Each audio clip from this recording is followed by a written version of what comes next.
And then finally, after the rally, why did both the Secret Service and Secretary of Homeland Security Mayorkas lie to the American people? July 14th, the day after the attack, Secret Service spokesman Anthony Guglielmi said this, quote, "The assertion that a member of the former president's security team requested additional security resources that the U.S. Secret Service or the Department of Homeland Security rebuffed is absolutely false." The next day, Secretary Mayorkas said, "That is an unequivocally false assertion. We had not received any requests for additional security measures that were rebuffed." But 5 days later, top officials repeatedly rejected requests from Donald Trump's security detail for more personnel. And on the 21st of July, the New York Times, confirming what the Washington Post reported, said, quote, "Mr. Guglielmi acknowledged that the Secret Service had turned down requests for additional federal security assets for Mr. Trump's detail." 180-degree change. Why did they initially lie to us in the days after the attack in Pennsylvania? Finally, we hope to learn more today from Director Wray about the shooter, his use of the drone, the explosives that were in his car, how he got on the roof, and a host of other questions. It is our hope that Director Wray's testimony can begin to give answers to the American people about all of these questions and concerns. So, Director, we appreciate you being here, and we trust that you're going to be as transparent with the committee and the country as you possibly can. And I'm sure you understand that a significant portion of the country has a healthy skepticism regarding the FBI's ability to conduct a fair, honest, open, and transparent investigation. And that skepticism is based on what they've witnessed over the past several years. The American people have seen a Biden-Harris Justice Department that can't tell us who planted the pipe bombs on January 6th, that can't tell us who leaked the Dobbs opinion, and that can't tell us who put cocaine at the White House. A Biden-Harris Justice Department who raided President Trump's home, Biden-Harris Justice Department who worked with social media companies to censor Americans, Biden-Harris Justice Department who let the country believe that the Hunter Biden laptop was misinformation when they knew at the time it was authentic, and maybe most importantly, a Biden-Harris Justice Department who retaliated against whistleblowers who came to this committee and spoke to us about these issues. Last week, we sent you 12 questions about what occurred on July 13th. We expect you to answer those questions and the others that I've just outlined. And again, we thank you for being here today and appreciate your willingness to answer the questions that the committee is going to have. And with that, I would yield to the ranking member for an opening statement. Thank you, Mr. Chairman. Mr. Chairman, 2 weeks ago, our country witnessed a shocking assassination attempt on a presidential candidate. Now, I disagree with Donald Trump in almost every policy area imaginable. I am frequently shocked and outraged at the plans he has for our country and the words that come out of his mouth. And I have dedicated much of the last 8 years to fighting his agenda. But regardless of my strong feelings about Donald Trump's behavior, I unequivocally and unabashedly condemn with every fiber of my being the attempt against his life. This was not just an attack on a man, but an attack on our democracy. Political violence erodes the very foundations of our nation. The concepts of freedom of speech, of peaceful transitions of power, of a democratic government at its core, these cannot exist if political violence is allowed to fester and to go unchecked. And if you think that this one assassin's bullet was a bolt out of the blue and not part of a wave of violence that has threatened this nation for years, then you have missed the point of what my Democratic colleagues and I have been imploring you to hear for some time. Election workers, many of them working for free, face near constant threats of violence. In one recent instance, an Indiana man pleaded guilty to threatening to kill an election worker who said that there were no irregularities in a recent election. That man said, quote, 10 million plus patriots will surround you when you least expect it and will expletive kill you, close quote. That is political violence. In another instance, Speaker Emeritus Nancy Pelosi's husband was bludgeoned over the head with a hammer by an intruder in his home who had been there to capture Ms. Pelosi, interrogate her, and possibly, quote, break her kneecaps because of her liberal views. That is political violence.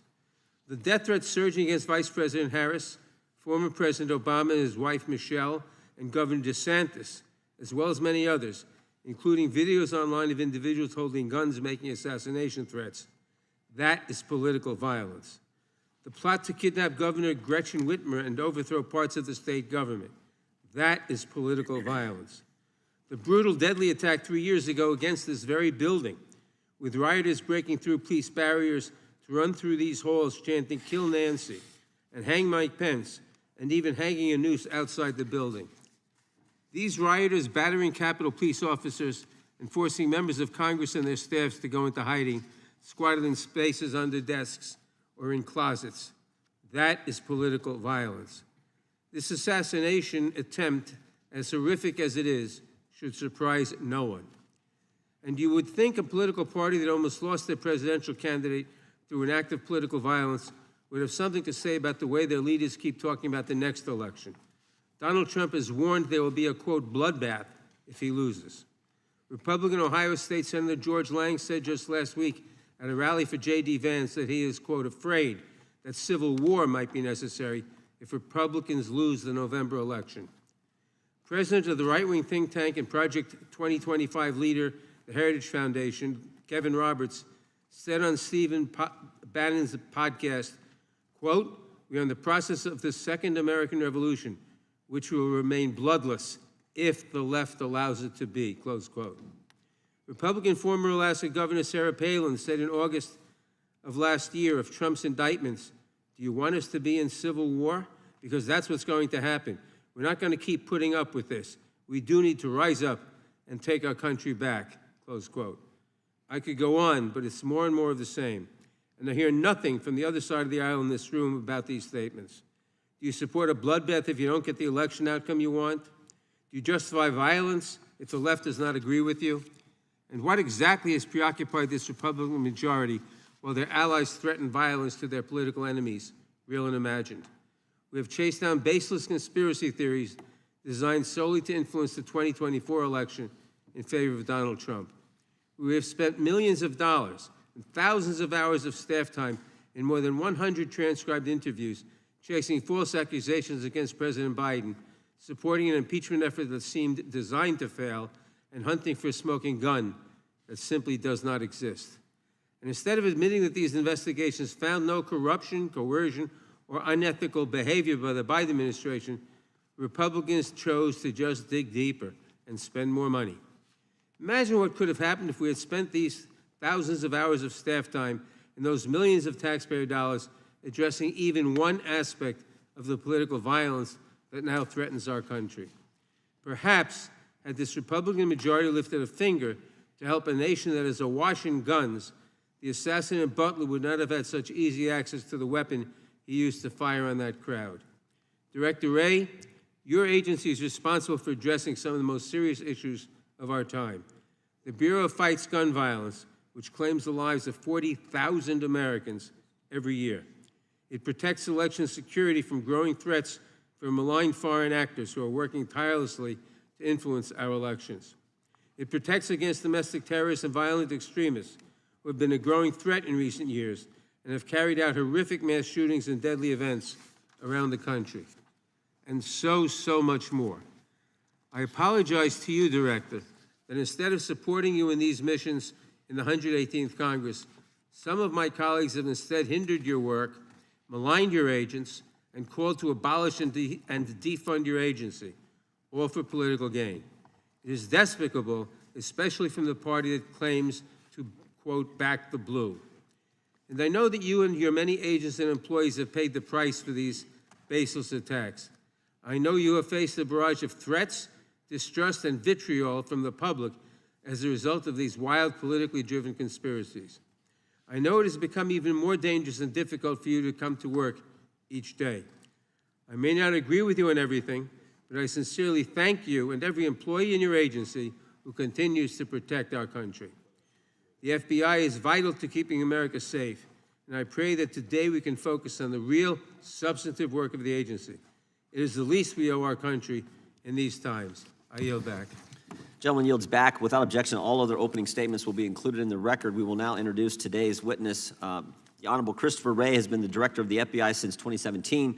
He previously served as the Assistant Attorney General for the Criminal Division of the Department of Justice, the Principal Associate Deputy Attorney General, and Associate Deputy Attorney General, and as Assistant U.S. Attorney for the Northern District of Georgia. Again, Director Wray, you've been here many times. We appreciate you being here today, and look forward to your testimony and answering our questions. We will begin by swearing you in. Would you please rise and raise your right hand? Do you swear or affirm under penalty of perjury that the testimony you're about to give is true and correct to the best of your knowledge, information, and belief, so help you God? Let the record let the record reflect that the witness has answered in the affirmative.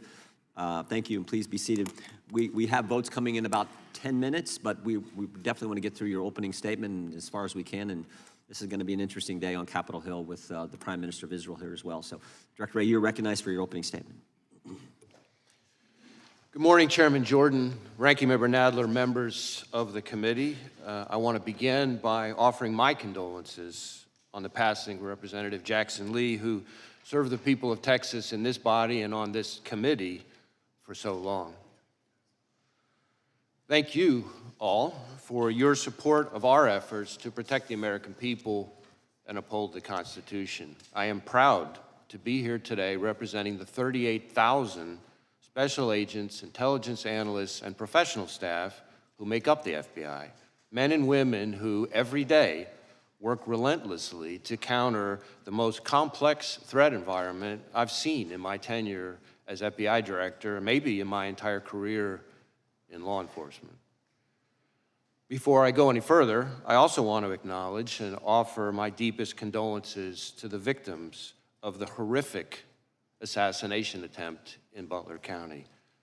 To the friends and family of Corey Comparator, who by all accounts lost his life protecting others from danger. To the other victims, 2 of whom were critically wounded. And of course, to President Trump, former President Trump and his family.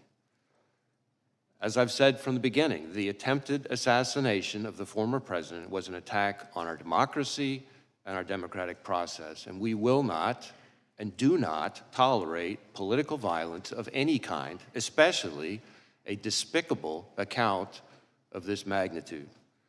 And I want to assure you and the American people that the men and women of the FBI will continue to work tirelessly to get to the bottom of what happened.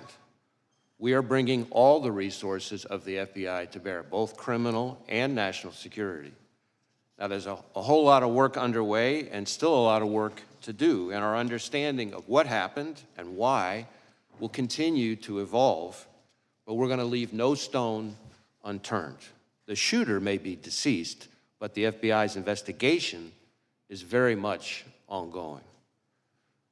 To that point, I also want to acknowledge that I recognize both the congressional and the public interest in this case and the importance of this investigation to the American people. And I understand there are a lot of open questions. So while the investigation is very much ongoing and our assessments of the shooter and his actions continue to evolve, my hope here today is to do my best to provide you with all the information I can, given where we are at this point. I have been saying for some time now that we are living in an elevated threat environment. And tragically, the Butler County assassination attempt is another example, a particularly heinous and very public one, of what I've been talking about. But it also reinforces our need at the FBI and our ongoing commitment to stay focused on the threats, on the mission, and on the people we do the work with and the people we do the work for. Every day, all across this country and indeed around the world, the men and women of the FBI are doing just that, working around the clock to counter the threats we face. Just in the last year, for example, in California, the FBI and our partners targeted an organized crime syndicate responsible for trafficking fentanyl, meth, and cocaine all across North America. We charged the Mexican-based suppliers who brought the drugs into the United States, a network of Canada-based truck drivers who delivered the drugs, and the distributors in the United States who spread the poison into our communities. Staying on threats emanating from the border, I have warned for some time now about the threat that foreign terrorists may seek to exploit our southwest border or some other port of entry to advance a plot against Americans. Just last month, for instance, the Bureau and our Joint Terrorism Task Forces worked with ICE in multiple cities across the country as several individuals with suspected international terrorist ties were arrested using ICE's immigration authorities. Leading up to those arrests, hundreds of FBI employees dedicated countless hours to understand the threat and identify additional individuals of concern. Now, the physical security of the border is, of course, not in the FBI's lane, but as the threat has escalated, we're working with our partners in law enforcement and the intelligence community to find and stop foreign terrorists who would harm Americans and our interests. As concerning as the known or suspected terrorists encountered at the border are, perhaps even more concerning are those we do not yet know about because they provided fake documents or because we didn't have information connecting them to terrorism at the time they arrived in the United States. Staying ahead of today's threats demands that we work together. And for the FBI, that means doubling down on our partnerships, especially with state and local law enforcement. Whether it's working through our hundreds of joint terrorism task forces, to build out source networks to identify those who slip through the cracks, or targeting the worst of the worst responsible for the violence that still plagues far too many communities through our Safe Streets task forces, or taking the fight to the cartels responsible for trafficking the dangerous drugs like fentanyl, pouring into our country and claiming countless American lives. Staying ahead of the threat also means continuing to disrupt the cyber criminals ravaging businesses, large and small, and confronting nation states like China, targeting our innovation and our critical infrastructure. At the Bureau, we're proud to work side by side with our brothers and sisters in federal, state, and local law enforcement, our partners in the intelligence community, and others around the world to fulfill our commitment to keep Americans safe.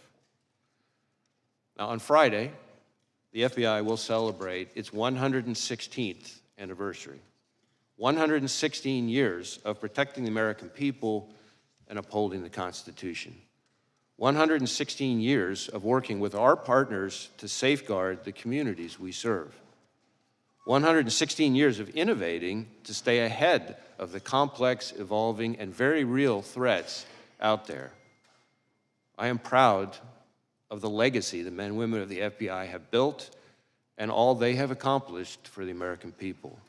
So, if I may, as we approach this week's anniversary, I would just like to say to all those who are part of the FBI family, from our current employees to our formers and to our partners across law enforcement and the intelligence community, thank you. Thank you for dedicating your lives to this country and to its people. It is both humbling and an honor to serve alongside you, and I look forward to the work we're going to continue to do together. And with that, thank you again for having me, and I look forward to our discussion. Thank you, Director Wray. Excuse me. We'll now proceed under the 5-minute rule. The gentleman from North Carolina is recognized for 5 minutes. Thank you, Mr. Chairman. Director Wray, I'm way down here, and I appreciate the chairman giving me this because I've got to leave. But let me ask this question. Why doesn't the FBI disclose to the American people all of the investigative detail and evidence that you are gathering as it is gathered? Well, we have tried to be transparent with both Congress and the American people as we're going along in the investigation, frankly, unusually so for an ongoing investigation, given the sheer nature of it. We have provided a lot of information. I expect to continue to provide information. I expect to be able to provide some additional information here today in response to your questions and your colleagues. But part of the issue is that, as like in any investigation, as we proceed, facts evolve. Our understanding of what somebody said turns out to have more context that we didn't have before. We have additional leads out there. So part of our goal is not just to respect the ongoing investigation process, but also to make sure that we don't prematurely provide information that then 2 days later turns out to be different than what we told people, because that's very much, kind of a natural part of any investigation. So, did Crooks fire 8 shots? We have recovered 8 cartridges on the roof. Why was Crooks allowed to get off 8 shots? Well, that, I think, is something we're still digging into. Again, maybe this is a good place for me to make clear the different investigations that are going on. So, because certainly I understand Well, and given that I've only got 3 minutes left, and I know other members, I'm really interested because I appreciate your invitation. You said you're prepared to disclose things as questions are asked. So I don't want to waste time, I just want to get to the questions that might, and as many members as can, ask questions that you'll answer. I actually think I'd be glad for you to go on soliloquy, frankly, and tell us what you know. I think the American people want to know. Why was President Trump not kept off the stage? we don't know the answer to that, but I want to be clear, and this is important because I think it goes to questions that I can and cannot answer. Our investigation, the FBI's mandate, is focused on the shooter and all things related to his attack. Now, obviously, I understand very much the intense interest and focus on the Secret Service's performance, actions, decision-making, et cetera. There are two separate after-action reviews, the DHS Inspector General and the outside independent panel that's been convened that are focused on that. Now, our investigation will obviously overlap with that. Here's the problem. We're out 13 days, and you say we've been disclosing. You know, we had the director, or the colonel from the Pennsylvania State Police in front of Homeland yesterday. He was quite candid. He disclosed to us that Butler Emergency Services Unit personnel were posted into the windows on the second floor of the AGR building, that they left there to go pursue the person that they spotted, Crooks, that they texted a photo of Crooks to the PSP representative in the command center. That information was relayed to the United States Secret Service. They asked that it be texted to someone else. That was many minutes before President Trump took the stand. What we don't know is why were they not keeping him off the stand? And to the extent, you know, I know we always hear when there's a criminal investigation, you got to wait for that to develop. But do you have any reason to, do you have any other target of your criminal investigation other than Crooks, who's dead? We are investigating the shooter both to determine his motive and his preparations and activities before the shooting, but also to make sure whether or not there are any co-conspirators, accomplices. At this point, have you developed any evidence to so suggest that there are any accomplices or cooperators or assisters? Not at this time, but again, the investigation's ongoing. So here's the thing. While we wait, maybe for months, and I hate to say this, I'm not trying to take a pot shot, but the country went for years with the understanding that the Hunter Biden laptop was Russian disinformation as offered by respected former intel officials, and the whole time the FBI had the laptop and then let that happen in public until finally offering testimony in a case. To the degree we wait to hear as a country and as a Congress what has happened in this event, because the FBI is conducting an investigation, it provides quarter for the U.S. Secret Service not perhaps to reckon with the problems that are obvious to everyone. So let's get a couple in while I've got 13 more seconds. One more question perhaps. Senator Grassley says that the records of the day show that there was a counter unmanned aerial surveillance operator on site. Was there? And why did that person not prevent Crooks from being able to use a drone? So again, questions about the Secret Service's performance are better directed to those other reviews. What I can tell you when it comes to drones is that Crooks himself had a drone, and I'm prepared to answer questions here today about the shooter and his use of the drone, for example. My time's expired. Gentleman yields back to ranking members recognized for 5 minutes. Thank you, Mr. Chairman. As I said in my opening statement, political violence is a scourge and entirely unacceptable, no matter the source or the target. Last October, far-right conspiracy theorists broke into Nancy Pelosi's home and bludgeoned her husband. Prominent Republicans mocked the attack and promoted conspiracy theories about it. Last August, an armed Utah man who threatened to kill President Biden was killed as FBI agents attempted to serve a warrant on him hours before President Biden landed in his state. Some on the right claimed that the man was simply a, quote, Second Amendment enthusiast. In recent weeks and months, those on the right have repeatedly called for, quote, civil war, with an Ohio state senator saying that if Republicans lose the election, quote, it's going to take a civil war to save the country, and it will be saved. The president of the Heritage Foundation likewise said that, quote, "We are in the process of the Second American Revolution, which will remain bloodless if the left allows it to be," close quote. Director Wray, it's obviously important that we respect First Amendment protections, but there is clearly a point at which some violent rhetoric crosses over into threats of violence or leads to actual violence. Could you describe how the FBI looks at this relationship between rhetoric and action and what you are seeing around the country? So I appreciate the question, and this is an issue that I've been talking about for some time. In our view, there is a right way and a wrong way under the First Amendment to express your views, no matter how passionate or even angry you are. And violence and threats of violence is not the right way. And we don't care what you're upset about or who you're upset with. When, from the FBI's perspective, when it turns to violence and threats of violence, that's when we have to draw the line. That's when we get engaged. And there is an alarming phenomenon that we've seen over the last several years of that kind of passion and heated rhetoric turning into actual violence and threats of violence. We've seen it against public officials of all sorts. We've seen it against law enforcement. The number of officers shot and killed in the line of duty in this country is, frankly, outrageous and alarming. And I know that because every time an officer is shot and killed anywhere in this country, since the day I started as FBI director, I personally call the chief or the sheriff to express my condolences and to talk to them about the victim's family. And the number of those shootings that are ambush-related, meaning somebody is targeting law enforcement because they're law enforcement, is particularly alarming. I have made around 400 of those phone calls.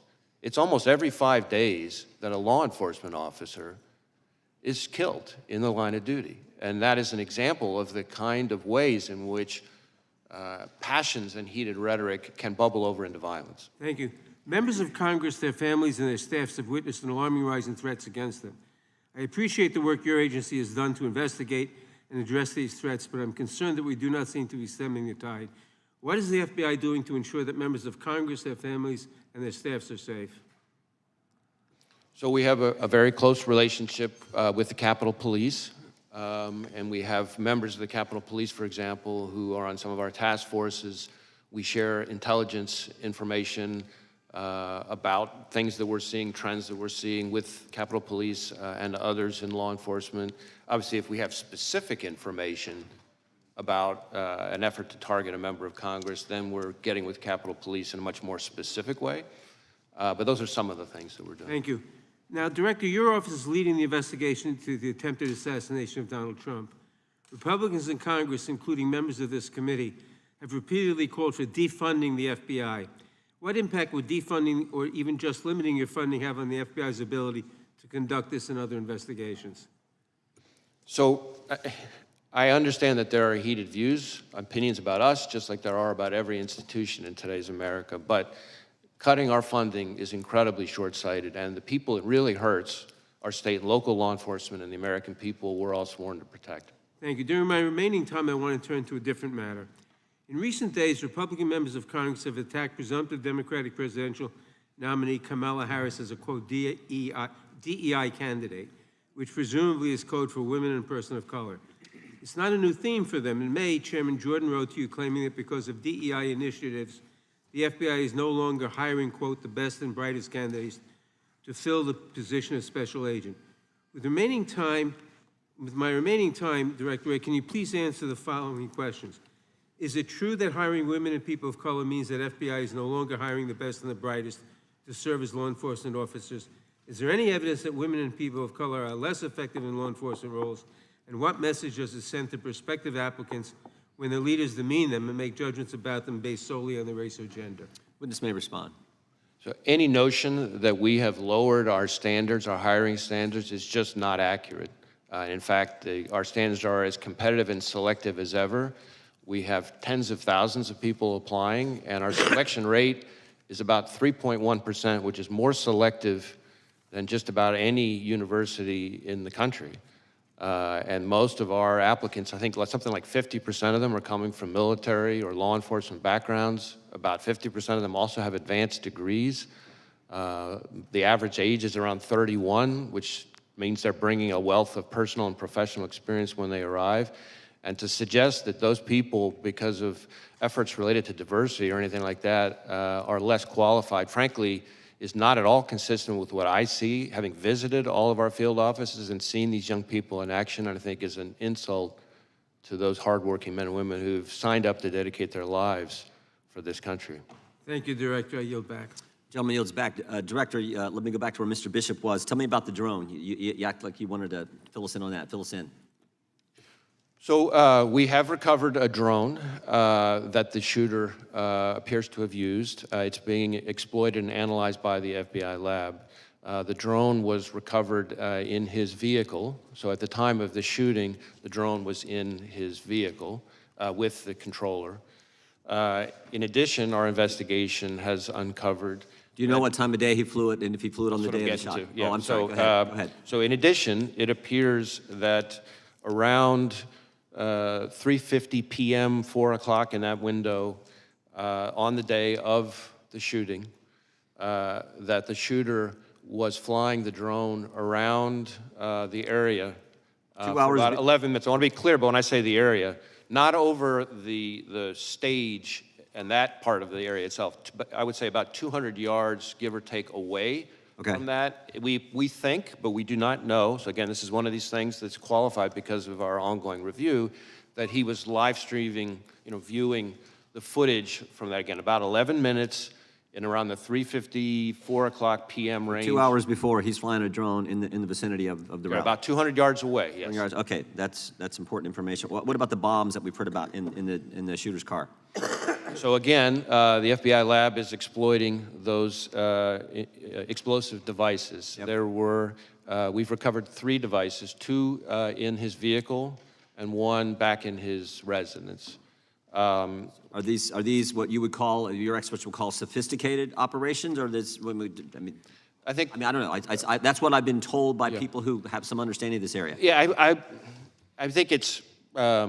We've seen more sophisticated and less. I would say these are relatively, again, keyword relatively crude devices themselves, but they did have the ability to be detonated remotely. And so to that point, in addition to the 2 devices that we recovered out of his vehicle, there were receivers for those 2 explosive devices with the devices, and then on the shooter himself, when he was killed by law enforcement, he had a transmitter with him. Now, I do want to add one important point here, is at the moment, it looks to us, again, ongoing review, and I can't say that too many times, at a moment, it looks like because of the on-off position on the receivers, that if he had tried to detonate those devices from the roof, it would not have worked. But that doesn't mean the explosives weren't dangerous. And I'm sure we're going to get into all these subjects a little bit later as well. Tell us what you can about the encrypted platforms we've heard about.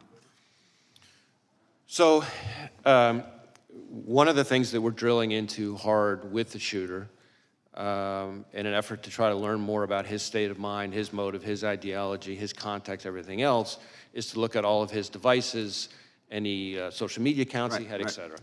And one of the things we've learned in finally getting into his phone, which was also a significant technical challenge from an encryption perspective, but in addition, once we got on the phone, it turned out he was using some encrypted messaging applications. And again, the same question relative to the bombs. Was this pretty sophisticated, or is this is the kind of the norm you see with folks like, similar situation? How would you describe it? On this subject, I would say this has unfortunately now become very commonplace, and it's a real challenge for not just the FBI, but state and local law enforcement all over the state. Tell me exactly the scope of, does the scope of your investigation include what I call that critical 5 minutes from when the 6:09, when this is based, I think, on information you've given to Congress, 6:09 when the shooter's identified on the roof, and 6:14 when President Trump is ultimately escorted off, and all that happens, the shots that take place in between there.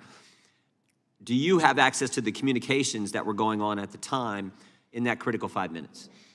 So our investigation, when you say scope, our investigation includes that time frame, although focused again on the shooter himself and Understand. his But day. the Now, shooter's as involved part in of that. He's obviously involved in that time frame. correct, and as part of that, as part of our focus, our investigation of the shooter and the attack, of course, we are interviewing law enforcement from the scene because those are some of the most significant witnesses, and we're obviously getting access to their materials and that kind of thing. And the Secret You're Service getting has been access fully to cooperative. you have access to the communications that exist there. That exact question, I don't, as I sit here at the moment, I don't know the exact answer to that question, but I know that Secret Service has been cooperative with us. The Congress would like access to those communications as well. I mean, not just that 5 minutes, although I think that's the critical time frame.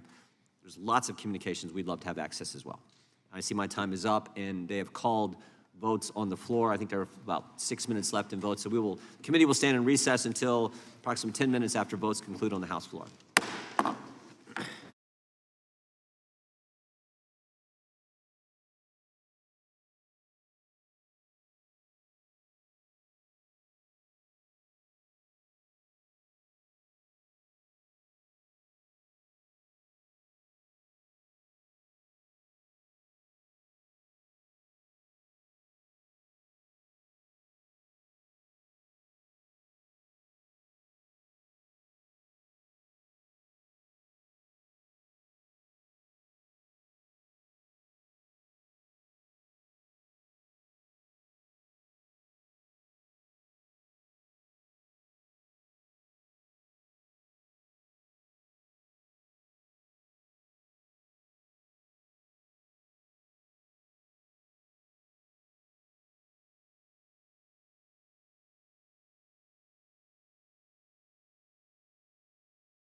Committee will come to order. The chair recognizes the gentlelady from California for 5 minutes.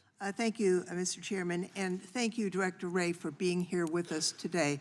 Before I ask anything, let me just echo the comments made by others, and especially the ranking member, decrying the state of political violence in this country. It's completely unacceptable. We have a democratic system that allows for us to disagree, but not to take those disagreements to violence. That's what we have elections for. And I want to also thank you and all of the FBI for the work that you do, and frankly, the abuse, unwarranted abuse and criticism that have been directed to you by conspiracy theorists and others. It doesn't make your hard job any easier, and I want you to know that many of us notice that and appreciate the work that you and your team are doing. Let me just ask a couple of quick questions. First, many of us are interested in the motives of the shooter here. You know, when it's an assault on a political figure, you immediately assume there's a political motive, and that may be the case here. We don't know yet. But I was interested in what you're seeing on his phone. The press has reported that he had pictures not only of Mr. Trump, but of Mr. Biden and various other members, political figures. Can you discern, was there an element of, mainly Republicans, maybe Democrats? Was it all over the board? Can you enlighten us about that? Well, this is a place where it's particularly important for me to reiterate the caveat that I've included before, because in this instance in particular, we have a lot of legal process out for additional accounts and things like that that the shooter is associated with. So we're hoping to learn more, and we're still exploiting a number of the digital devices. Right. I think it's fair to say that we do not yet have a clear picture of his motive, and I think it's important for me to explain, because I understand, of course, why everybody wants to know the answers to those questions. Often in an investigation, from interviewing people that the subject was in close contact with, looking at the individual's social media accounts, messages, often things, physical evidence in the person's residence. You might see a manifesto, things like that. We're not seeing that yet, but we are digging in hard, because this is one of the central questions for us. What I can say is that the shooter appears to have done a lot of searches of public figures in general, but so far we're seeing kind of news articles and things like that, and so the images that have been reported about, really what we're talking about there are when you do a news search of an article, the image appears in the cache, as opposed to like a search for that specific individual. But again, I really want to be clear that that's a place that we're doing a lot of work right now, and so more to come on that. Well, I thank you for that clarification. We're interested also in the role of access to weapons when it comes to this terrible crime. The shooter used a semi-automatic rifle, really a weapon of war, that sadly has also been used in mass shootings around the country, including in my own district. It seems to me that the assault weapons ban that was once in place has to be a part of the national answer to curbing the epidemic of gun violence in America. I wonder if you could, with your help, Director Wray, understand a few aspects of the investigation. It's my understanding that the Bureau of Alcohol, Tobacco, Firearms, and Explosives, ATF, was quickly able to trace the gun's purchaser, using records from an out-of-business gun store, records that the government is required to correct. Some of my colleagues on the other side of the aisle have suggested that collection should stop. There have been efforts to digitize it, which have been resisted. Can you tell us about how the origin of this gun purchase was discovered and the technology used? I guess what I can say is we located a number of firearms associated with the shooter and his family. I think it was a total of, 14 in the house. The weapon that he used for the attempted assassination was an AR-style rifle that was purchased legally, that he, is my understanding, acquired, I think bought actually from his father, who was the one who originally bought it, again, legally. Thank you, Mr. Chairman. My time has expired, so I yield back. Gentlelady yields back. Gentleman from California is recognized. Thank you. Director, I'll try to ask questions that are answerable too. I think that's been done pretty well on both sides. You do the advanced threat assessment and deliver that information as to the general threat and then specifics as to protected people to the Secret Service. Is that correct? Well, sort of. The Secret Service does a threat assessment, but they're doing that based on intelligence that they receive from a number of sources, including, of course, the FBI. So we share, whenever we have threat information related to a particular individual or protectee, then we share it with the Secret Service at a number of levels. So you're a participant, but ultimately the responsibility for threat assessment as to these individuals belongs to the Secret Service. Well, again, the threat assessment for the individual belongs to the Secret Service, but we are an important part of that because we share threat information, if we have any. They get threat information from a variety of sources. So, and you get them from that same variety of sources. They've got no sources that are excluded from the FBI, do they? Well, I don't know. I'm not aware of any that are excluded from the FBI, but they may receive information that comes directly to them that didn't come to us. Sure, okay. Director, do you believe that former President Trump was a high-risk threat under your assessment? Well, I believe that former President Trump, really, frankly, like any president or former president, is a very high-profile figure and attracts a lot of, unfortunately, of the kind of threats we've been talking about. It's fair to say, not on a scale of 1 to a million with little nuances, but on a scale of 1 to 10, President Trump's risk was very similar to a current president, very similar to, because he was the presumptive nominee and leading in the polls and so on, that he was a high risk by any standard. Is that correct? Certainly, there's a reason why he has so much protection around him. Okay, Robert F. Kennedy Jr., the son of assassinated senator and the nephew of an assassinated president, would you say he was also, as a presidential candidate, at significant risk? Again, I think any presidential candidate raises some level of risk. It might vary from candidate to No, but it's clearly a risk. Okay. In a nutshell, the day before this attack, President Trump was documented not to have gotten on multiple occasions from the Secret Service what they asked for.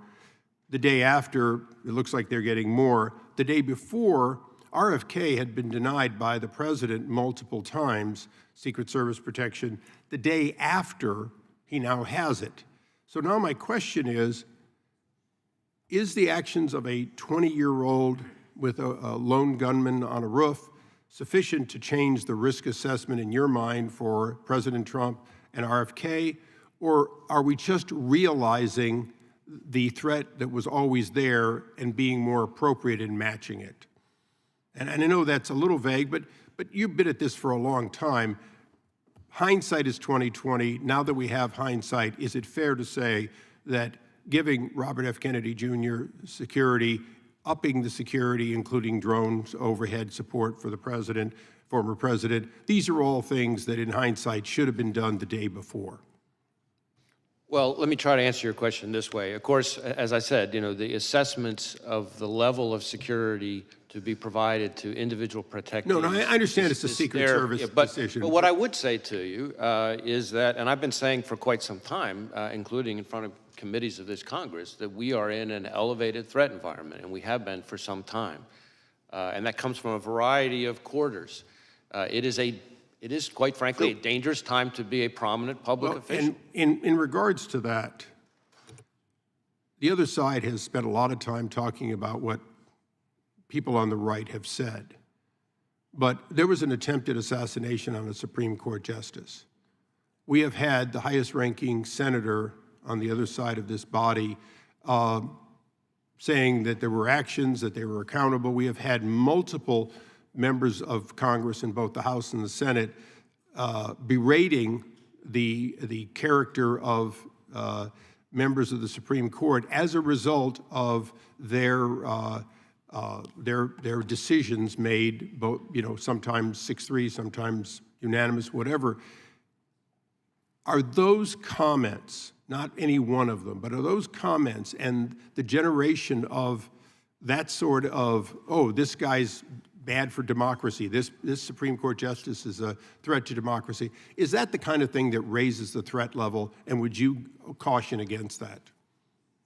Well, I do believe that we've seen an increase in threats of violence, which again, that's the FBI's lane, not rhetoric, no matter how despicable or heated it is, but violence and threats of violence. We have seen an uptick in threats towards judges, among other prominent public officials, including, as you say, a case that we helped investigate involving a threat to a sitting Supreme Court justice. An attempt. An attempt. Yeah, thank correct. you. Right. I think it's a reflection of a broader phenomenon that we are seeing in this country, where people, again, very passionate, I respect that, very angry, I respect that, but there's a right way and a wrong way to express yourself when you're angry. And violence and threats of violence just can't be it. And that's where we fit in. It's not my role as FBI director to call out particular people's rhetoric. There's a place for that, but that's not my role as FBI director. But when it turns to violence and threats of violence, that has to be treated as unacceptable, and that's the way we look at it. Thank you, Mr. Chairman. I yield back. Director, when did the FBI learn that Iran was threatening President Trump's life?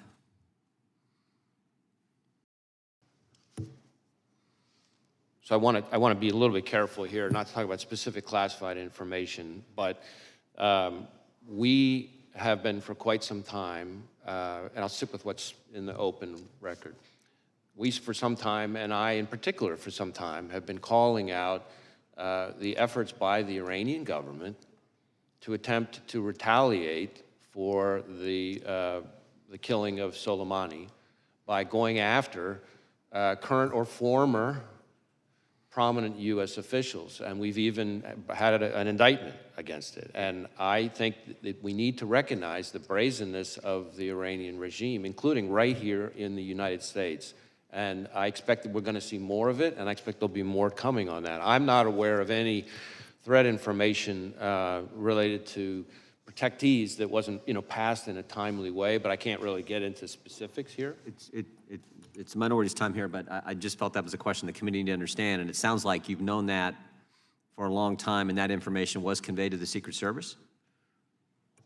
Any information related to threats against the former president, which again, as we've sort of talked about, happens all too often, is something that we have a whole process we routinely share with the Secret Service at a number of levels in a timely way, and to my knowledge, that has consistently been followed.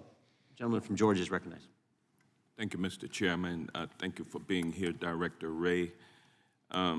Director Wray, the FBI is the independent law enforcement agency under the Department of Justice. Is that correct? Yes.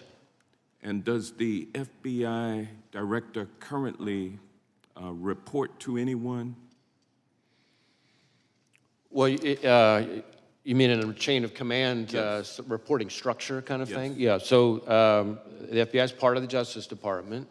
On the org chart, you would see that the FBI director, and this has been true for decades, reports to the Deputy Attorney General, who reports to the Attorney General. Obviously, reports in a communication sense, I report to any number of people. As opposed to a micromanagement reporting system.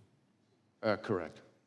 And you would take issue, would you not, with any proposal that would change or alter that chain of command and place you or place a FBI director in the position of reporting directly to the president? Would you not? You would oppose that? I don't think that would be a wise reporting structure. I think the structure that we've had for decades now makes sense. I think there's a difference between independence in a sort of organizational structure perspective and independence in terms of the way you do the work. Obviously, the reporting FBI, directly- the FBI is part of the Justice Department. Well, reporting directly to the president would eliminate your independence, would it not? I don't think it would help. Yeah. And you're familiar with Project 2025, are you not?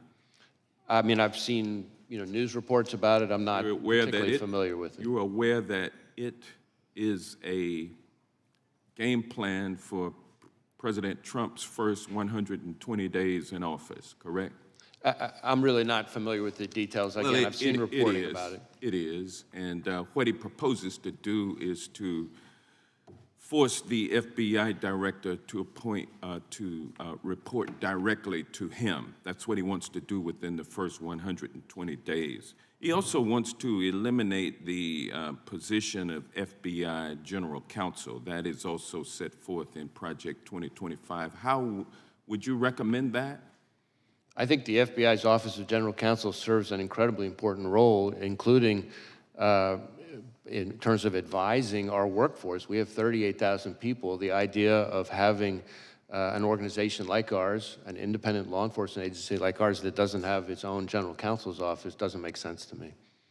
Well, it would seem like any proposal that would force the director to report to the president, and then there would be no legal counsel for the director of the FBI.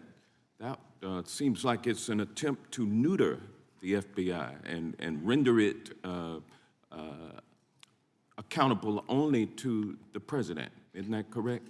Well, let me put it this way. I recognize that the FBI director, this FBI director and every FBI director before me, serves at the pleasure of the president. And that's part of our system. I was appointed by President Trump. I respect that. I think that's a part of our structure. But independence in terms of how we do our work is what matters to me. And we need to be able to do our work in a way that is free from political interference. Well, you wouldn't be able to do that by reporting everything you do to the president and getting his authority and approval before you take action, correct? I don't think that would be a wise approach. And then there's even a proposal to replace many of those 38,000 dedicated civil servants who work for the FBI, replace them with a MAGA group that has pledged its allegiance to Donald Trump. What danger would that bring to the FBI if that were to happen? Well, again, I haven't read or reviewed this thing that you're assuming referring to. what I say is but, true. But What the FBI is impact would made that up of have? the FBI is made up of 38,000 dedicated career law enforcement professionals. It has no political appointees of any kind, unless you count me as a You don't nominee want of the that to former change president. either, do I you? don't think that should change. I You don't think want that is a bunch that is of MAGA part of how we do loyalists our work. being, Right.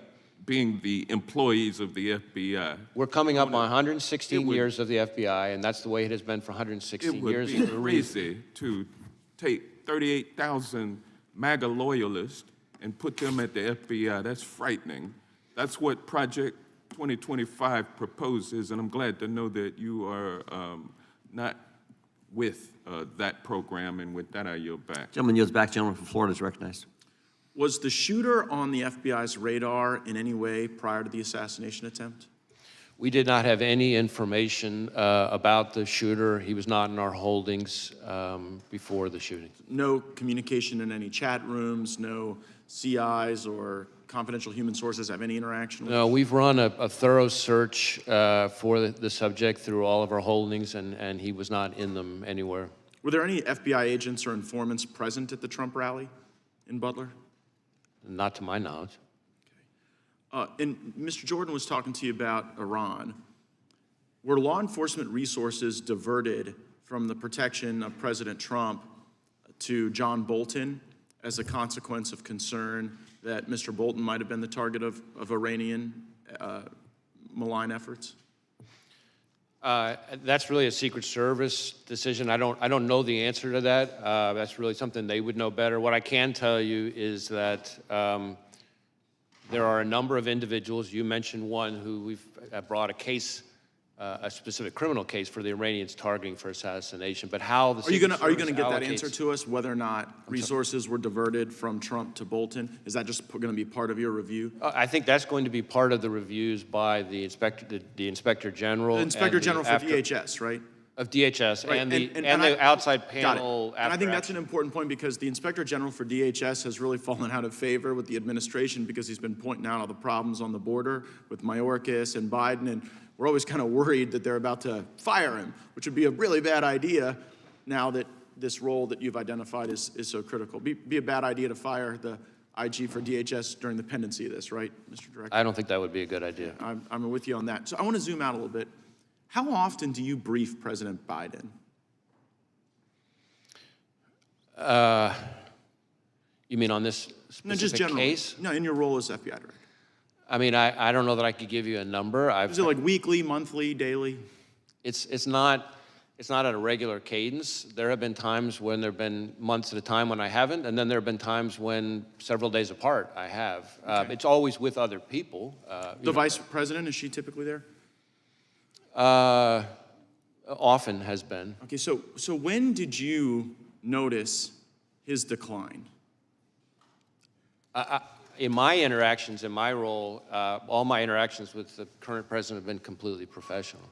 Right, but I mean the cognitive decline. I'm not saying he treated you unprofessionally, just maybe not picking things up as quickly as he used to.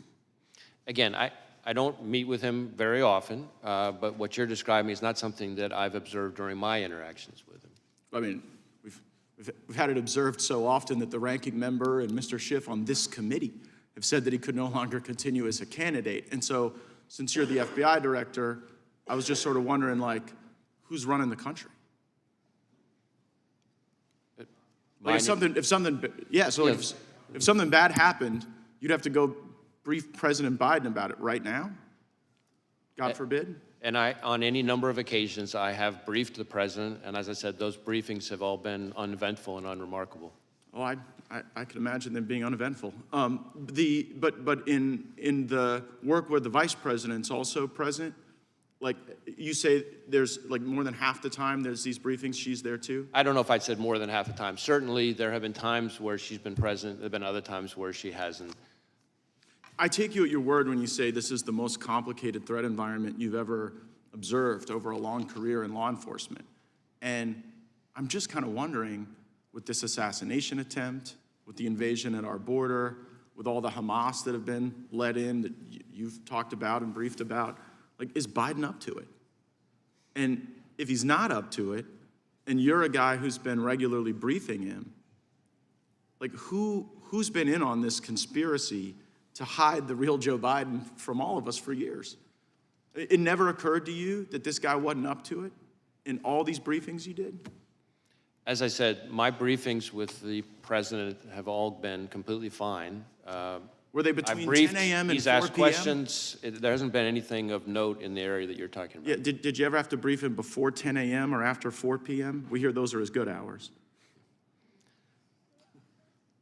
I've certainly times that I have briefed have included outside those hours. Right, okay. I think the American people want to know how we got to this point with someone who's so diminished his own party has basically put him out to pasture. And since you had close proximity and the vice president had close proximity, I'm just kind of wondering if you were being straight with all of us about how things were going with him. I guess we'll have to figure that out. You can count on me to be straight with you, sir. We'll see. Gentleman yields back. Gentleman from Tennessee is recognized. Thank you. Firstly, I'd like to recognize, unfortunately, the fact that our colleague and my colleagues, side by side, mate for many, many years in this committee, Sheila Jackson Lee, is no longer with us. She was a great member and a force for America, and her loss is felt and it's great. Secondly, I'd like to say to the FBI director that there were some remarks made when you were introduced, peremptory remarks, saying that people don't have great faith in the FBI and et cetera, et cetera, et cetera. I have great faith in the FBI, and I think most of us on this side of the aisle do. And we appreciate your work and appreciate your being here. Some on the other side of the aisle have cast aspersions upon the FBI and upon law enforcement. And if they don't want to support law enforcement, that's their business. But I support law enforcement, and the FBI is the top rank of law enforcement in our country. So I thank you and all of your people that work with you. Secondly, there's been some questions about the FBI maybe being weaponized. Did President Biden ever ask you to get involved in the case in Orlando, Florida, where Kevin McCarthy says that Mr. Gates is investigated for some sexual involvement with a 17-year-old girl? Did the president or anybody in the Democratic Party, as Mr. McCarthy has suggested, weaponized you and tried to get you involved in that case? No, sir. Good, thank you. Just wanted to make sure of that. Butler, Pennsylvania, I read something about a ladder. He used a ladder to get up on that roof, and that the ladder was found somewhere a distance away. Is that true? So we do know that he purchased a ladder. I think, if I recall correctly, it was about a 5-foot tall type of ladder. But importantly, we did not find the ladder at the scene.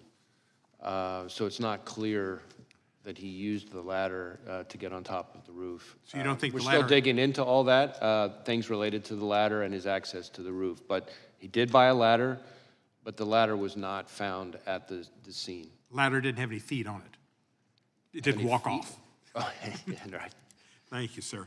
There have been a lot of threats against public officials. We've seen Mr. Scalise terribly shot, and we saw Gabby Gifford shot, and other Congress people, and many of us have had death threats. And the FBI has, I think, been made aware of those to help protect us, and I appreciate that greatly.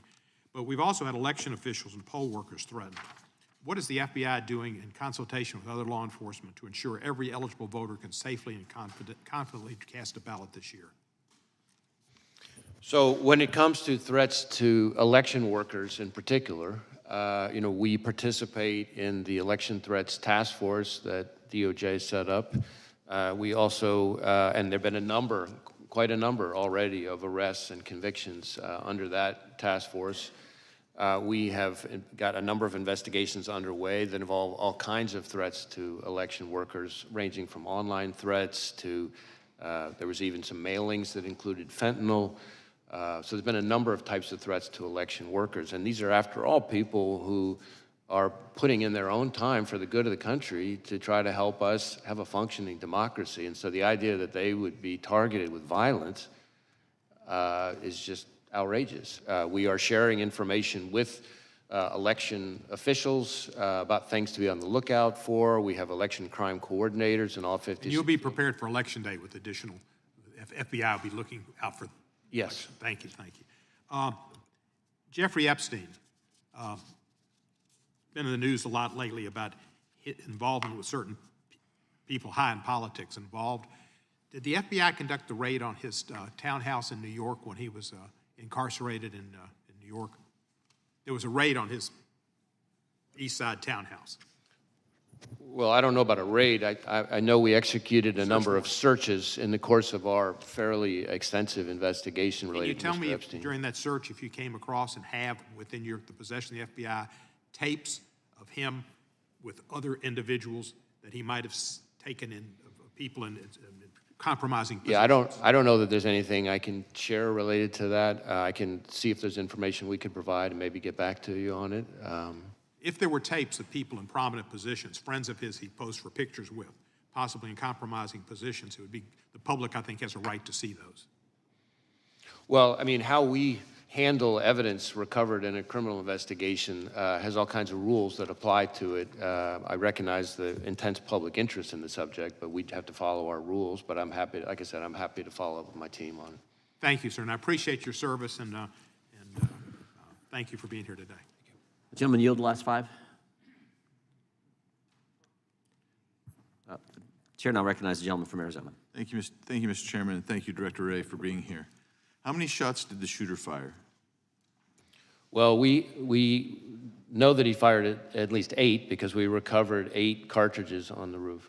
Okay, and are all the cartridges and the unspent bullets, have they been, you know how many there are? You've accounted for all of those? We, so I assume, yeah. We believe we have. Again, there was lots of work still ongoing, but yes, we believe we have accounted.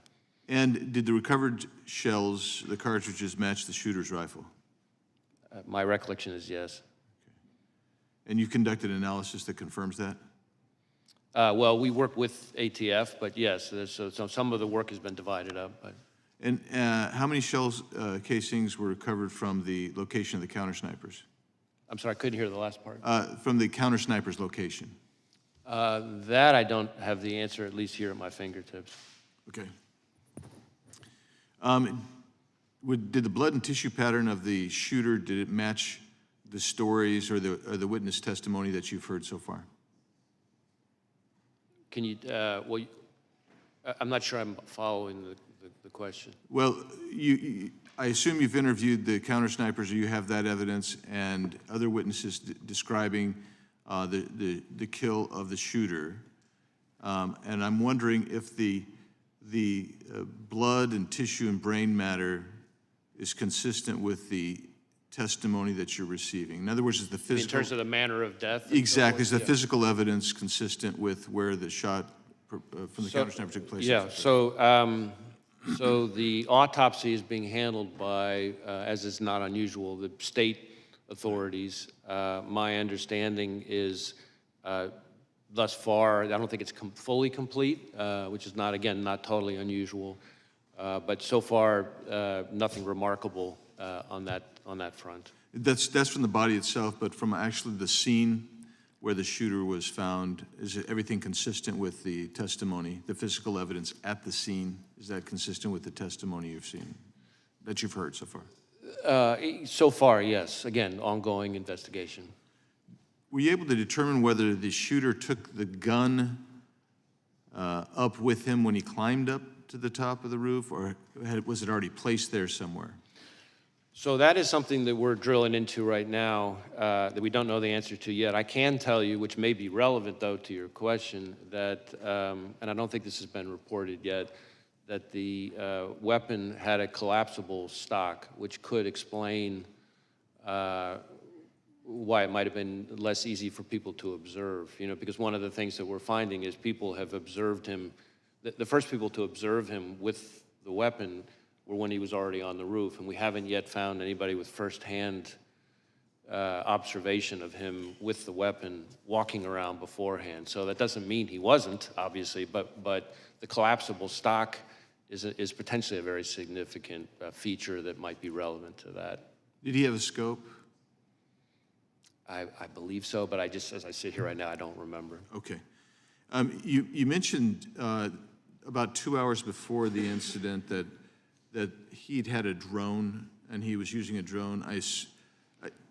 Instead of me putting words in your mouth, just tell me how you discovered the drone, how you discovered the time, and how you discovered, if you can describe what he would have been observing with the drone and how you determined that, please. So this is something that's very much ongoing right now. We're going back and forth with our lab as they continue to do work on it. What I would say is the drone was in his car. As I said, we've been able to, by exploiting the drone, determine, its use and flight paths. There were no pictures or videos on the drone of the day of the rally, for example, but we have been able to reverse engineer the flight path of the drone from the day of the rally, and that's how we know that for about 11 minutes, from I think it's around 3:50 p.m. to 4 p.m., somewhere in that range, he was flying the drone, and we have the flight path. It's about 200 yards away from where former President Trump would ultimately be speaking. And so that would have primarily given him a vantage point. I'm trying to think how to describe this. If the former president's podium is that way, Yeah. the drone would be over here looking, say 200 yards again off this way, looking back. So it would have shown the shooter, we think, again, we're still doing more work on this. I really want to qualify what I'm saying, but I'm trying to be transparent and lean in here. We think it would have shown him kind of what would have been behind him. But when you say behind him, behind the shooter? Correct. Like, in other words, almost like giving him a rear view mirror of the scene behind him, except, again, he wasn't flying it overhead while he was later back for the assassination. But he would have had, with the drone, he would have been able to also assess kind of because the stage, I assume, was already set, he would have been able to assess that angle with the rooftop as well, forward and backward, I assume. Well, certainly going towards the towards the podium. Again, we're still trying to figure out exactly what he saw because we're having to, in effect, because there's no recording of what he saw during those 11 minutes, you know, our hypothesis at this point, the experts think he would have been live streaming it. And so we're trying to, in effect, say, okay, if this was the flight pattern, given these capabilities of the drone, what would you have seen? What could you have seen for those 11 minutes? And again, it wasn't over the stage or the kind of the hub of the rally. It was about 200 yards away, but it looks like it would have been looking, let's say, you know, length of a football field or so, more, you know, kind of towards the podium. Great, thank you, Mr. How many separate times was the shooter on the premises? So again, with the caveat that we're continuing to do work on it, we believe that the first time he traveled to the grounds was, I think, a week before, and he spent roughly 20 minutes there. Then he went to the grounds again on the morning of the event, it appears, for about 70 minutes, I think, but again, I qualify that. I'd have to go back and look to be sure of that part. And then he came back in the afternoon, so that would be, I guess, a third time for good. But that included things like this drone activity we just talked about. Gentleman from California is recognized. Thank you, Mr. Chairman. Director, thank you for appearing. Thank you for the extraordinary job that you're doing. Please convey our thanks to the men and women at the Bureau for their incredible work.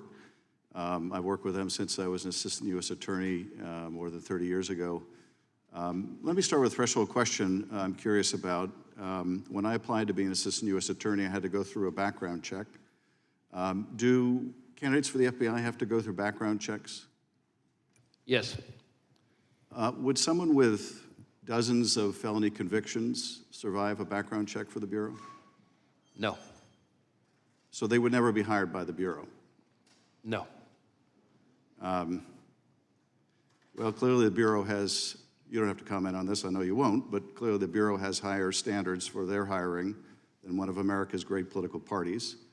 Let me turn to the events of the tragic shooting.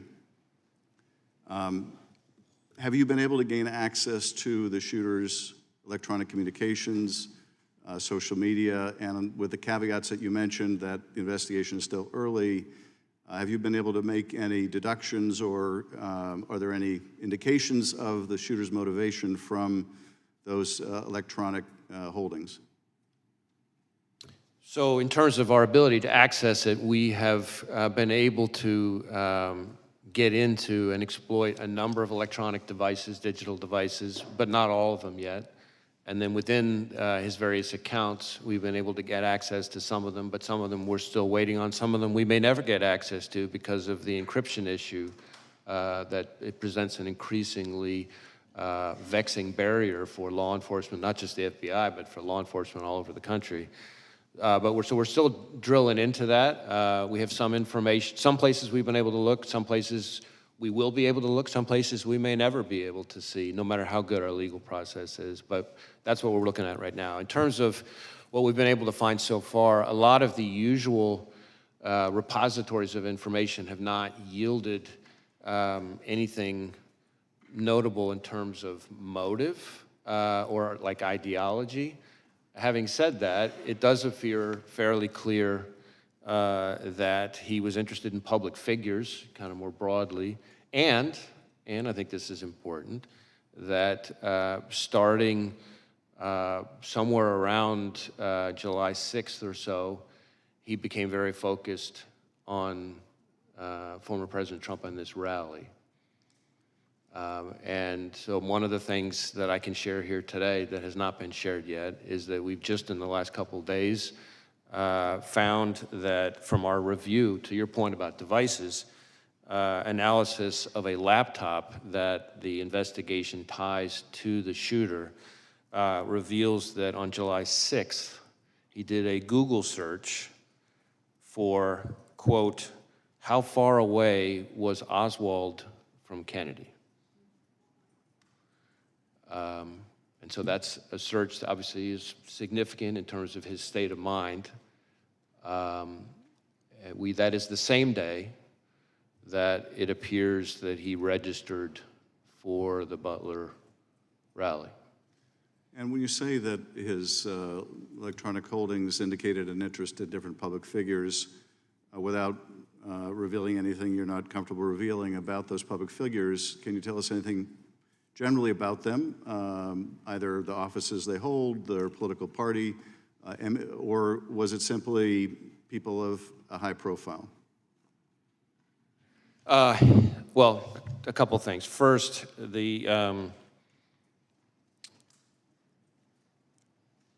the images that we've recovered so far from, I can't remember which of his various devices, appear to be what we call cached images from searches of news articles. So if you do a news article search, of course, if there are photos on it, those photos get stored automatically in your cache, as opposed to me searching or him searching for a specific person and getting up images of that person.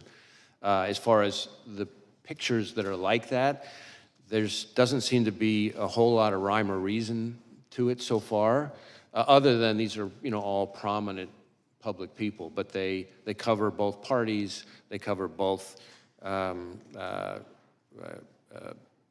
U.S. people and even some foreign public officials. So that part doesn't appear to, that one repository of information doesn't appear to be overly indicative of motive, other than interest in public figures, but that could be just because he was reading news stories. So we're still trying to drill into that. That's why all of these outstanding legal process returns that we're waiting on for various accounts, platforms, et cetera, any one of them could be one that would have very indicative, very important information. If I could be permitted one very short additional question, Chairman. From that, any indication of any other particular target, that is someone who was not just sort of generically the subject of the searches you described, but for which there was more of an interest than others? There's the information I just described at the moment does not appear particularly indicative of targeting in its own right. But again, that dot, once we get other information, could connect in a way that might be more meaningful. But I'm sharing that piece of information with this committee and with the American public, but I think it's important that we put down a qualification. This does not appear to be some kind of target list or something like that. This is cached images from running searches of news stories. And again, there's nothing at the moment, there's no pattern from that particular piece of information that is overly remarkable so far. Thank you. Thank you, Chairman. Gentleman yields back. Gentleman from California is recognized. Mr. Director, you previously told us that you consider the situation on the southern border to be a massive security threat to our country. Is that still your assessment? I stand by my prior testimony, and in fact, just in the last month or so, we've done, conducted a significant series of arrests. I say we, our Joint Terrorism Task Force is working with ICE of a number of individuals with suspected international terrorism ties. And I have also been very vocal about the fact that and this is really since the last time I appeared before you, that we are increasingly concerned about the possibility, not just of a foreign terrorist-inspired attack, which is very much a concern, but even the potential for a coordinated foreign terrorist attack, perhaps like what we've seen against the concert hall in Russia, for example, but just here in the United States. Well, the 19 suicide bombers who overstayed visas were responsible for 3,000 American deaths on 9/11. What's your best estimate of the number of foreign terrorists who are now in our country? I don't know that I could give you that number. What I can tell you is we have lots of foreign terrorism-related investigations, but that doesn't mean that all of them came in, illegally or anything like that. It seems to me that the simplest act of terrorism would be for dozens of guerrillas to attack low-security, high-density venues, for example, Friday night high school football games all across the country at the same hour with bombs and automatic weapons. That would produce thousands of casualties from coast to coast in a matter of minutes. How likely is such a scenario? Well, what you're describing would require, of course, a lot of coordination But what I will tell you, and I think you're onto a particularly important point from my perspective, which is that unlike the 9/11 attacks, which, again, I was in FBI headquarters on the day of 9/11, and so I remember it vividly, and I've spent plenty of time in the period after that in my prior positions engaged with the families and the victims. But what we're seeing more and more with the foreign terrorist threat, and frankly, also the domestic terrorism threat, is a focus on kind of like what you're talking about, well, what I would call soft targets, which is really for the American people's benefit, just intelligence community speak for where everyday people live their everyday lives. What terrorist groups have now infiltrated our country that you're tracking? Well, I don't know that I would say infiltrated. We have investigations as we speak that relate to ISIS and its affiliates. We have investigations as we speak that relate to Al-Qaeda. We have investigations as we speak that relate to Al-Shabaab. We have investigations as we speak that relate to the Iranian proxies, Hezbollah, and so frankly, even the IRGC Quds Force itself. What foreign criminal gangs are now in our country that you're most concerned with? Well, foreign criminal gangs, I mean, we obviously have investigations, a lot of investigations into, gangs like MS-13, for example, and some of its counterparts. Although I think if you were to talk to most chiefs and sheriffs like I'm doing every week, we shouldn't underestimate how prevalent neighborhood gangs are, really. It's a lot of the gang violence that... Well, I'm concerned about those that we've allowed in through the southern border and what threat they are now posing.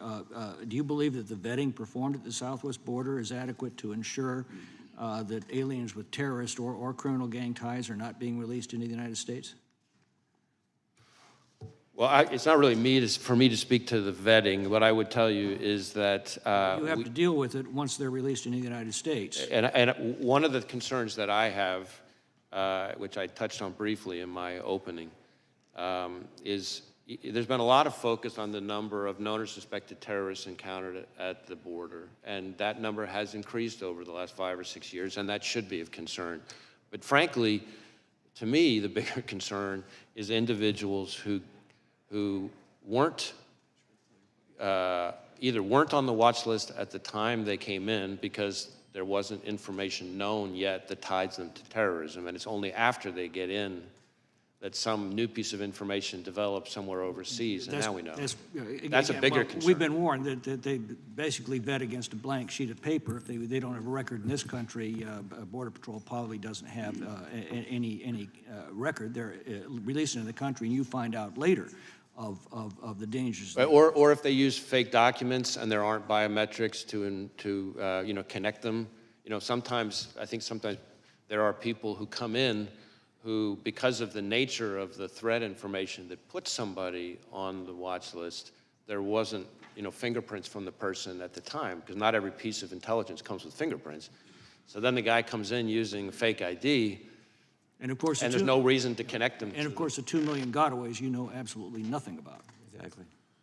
Well, I don't know about absolutely nothing, because we may come across them in other things. I mean, one of the key parts of our collective defense here is that we work with 800,000 sworn law enforcement across the country, and we train them on the right questions to ask and things like that, so that we can build in additional eyes and ears if they, do a traffic stop or whatever happens to be. We run a greater chance of leveraging all that to pick up people who may have slipped through the cracks. Gentleman yields back. The gentleman from California is recognized. Director, we're about 100 days until the election.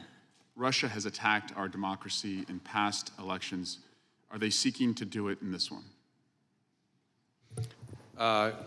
We assess that the Russian government continues to want to influence and in various ways interfere with our democracy, with our electoral process. In fact, just in the last few weeks, we announced a significant disruption of a generative AI-enhanced social media, bot farm, essentially, of the Russians that was designed to be an influence operation, and some of the fake fictitious profiles of those bots purported to be U.S. persons. So they're still at it.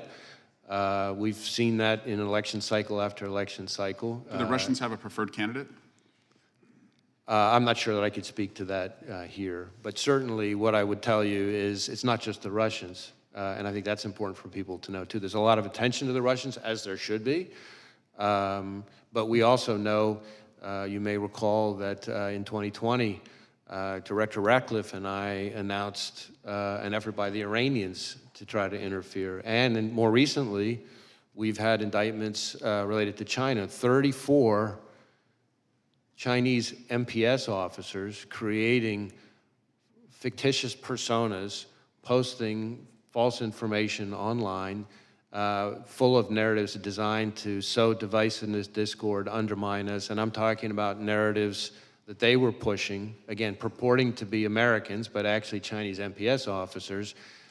For example, trashing any suggestion that COVID came from a lab leak, right, or trashing U.S. law enforcement on the occasion of the anniversary of George Floyd's death. And shifting to the attempted assassination on the former president, I want to make it clear, in America, violence has never been the answer. Not on a certain day in January or a recent day in July. And I just want to go through the shooting just briefly with you. How many armed officers were within the perimeter, just ballpark figure? You know, that really goes to the security posture, which is the subject of the DHS Inspector General's review and the outside panel, independent panel that's Would you say probably more than 100, though?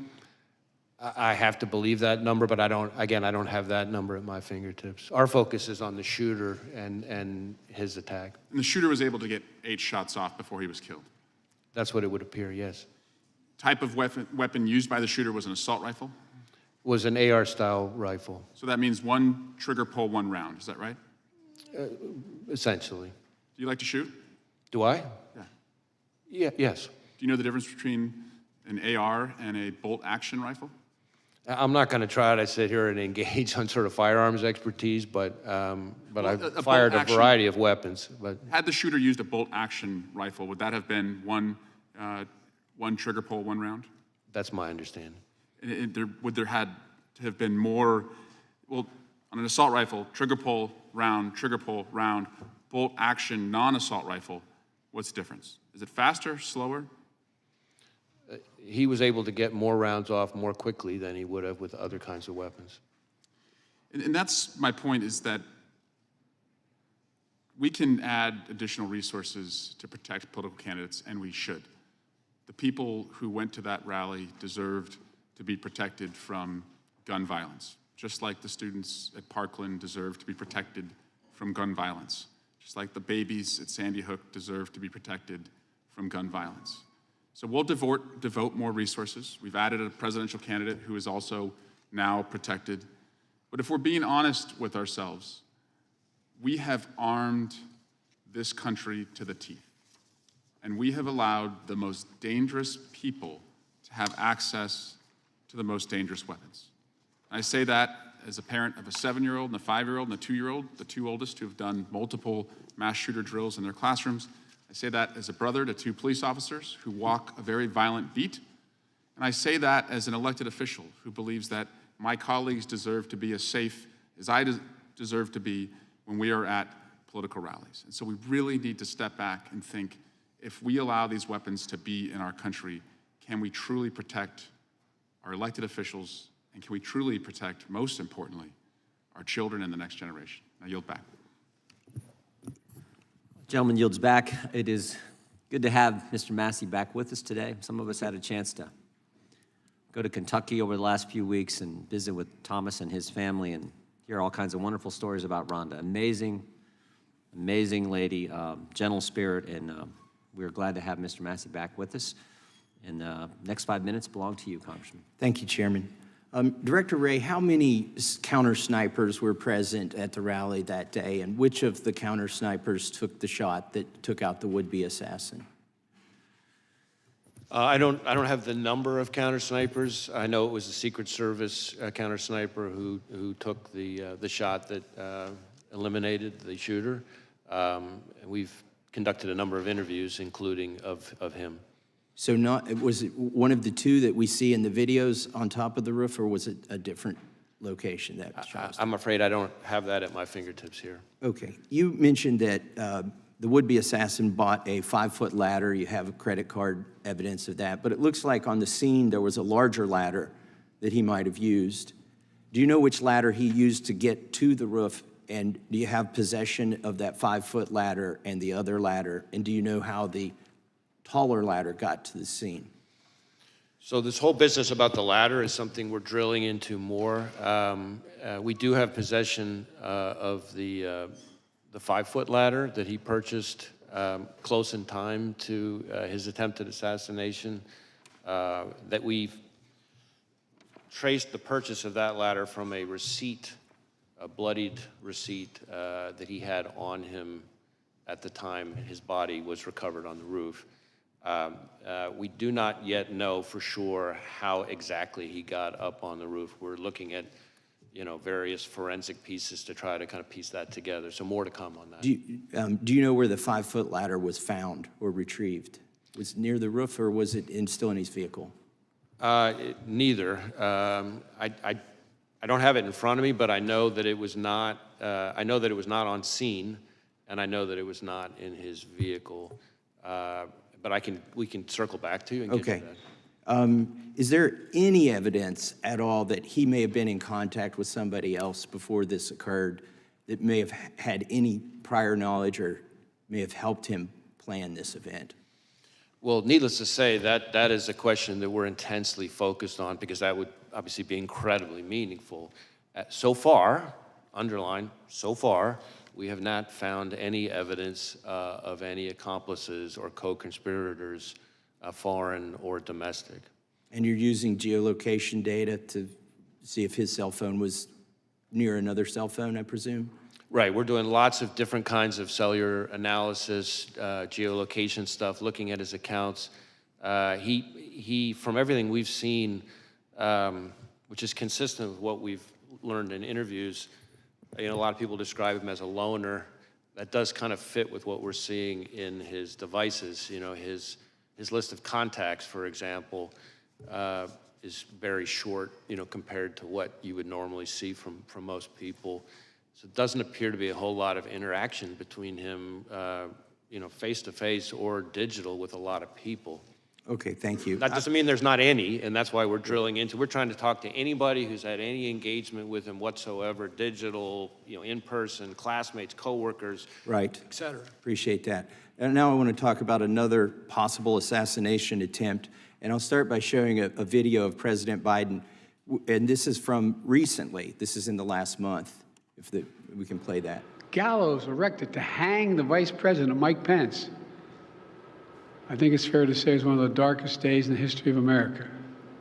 Okay, and he's referring to January 6th. Were there gallows erected to hang Mike Pence, as the president says here? I'm not aware of any physical gallows. I can't remember whether, from a demonstration perspective, there may not have been some kind of replica or symbol of something like that. That's my impression. Can we show, can you raise that up so you can see it?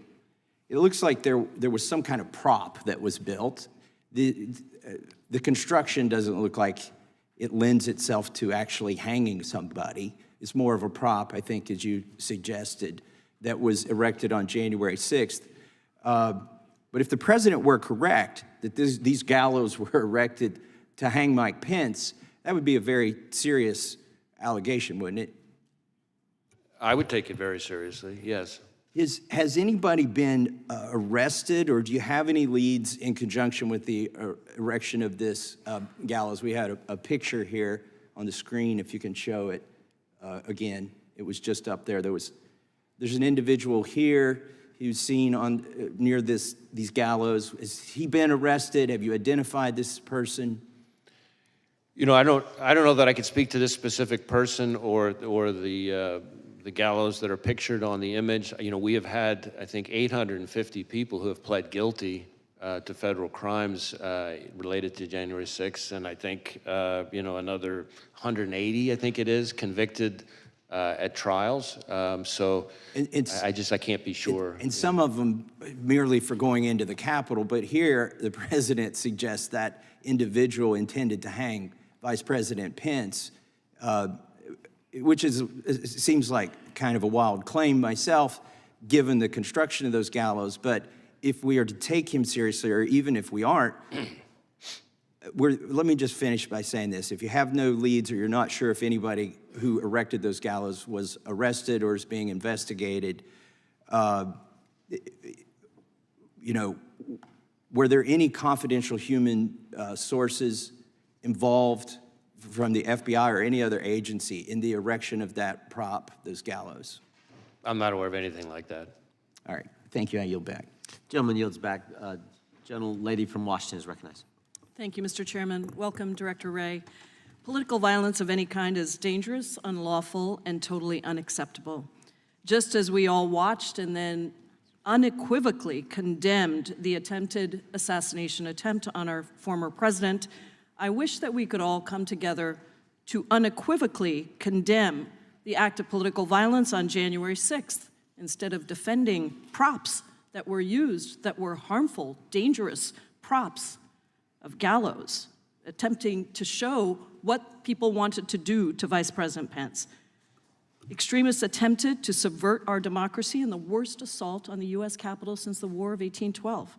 Many of us were trapped in the gallery that day. We feared we would not make it out. Insurrectionists were chasing down former Speaker Nancy Pelosi and then Vice President Mike Pence.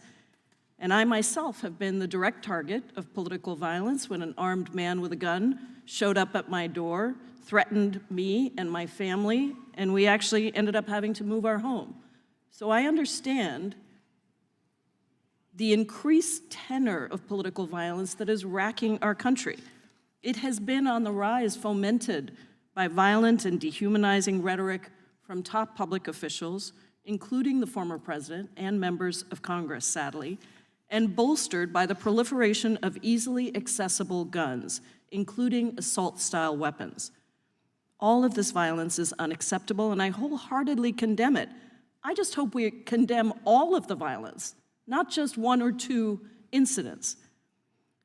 Mr. Wray, today I want to focus on the role of the FBI and the need for the Bureau to remain politically neutral and independent.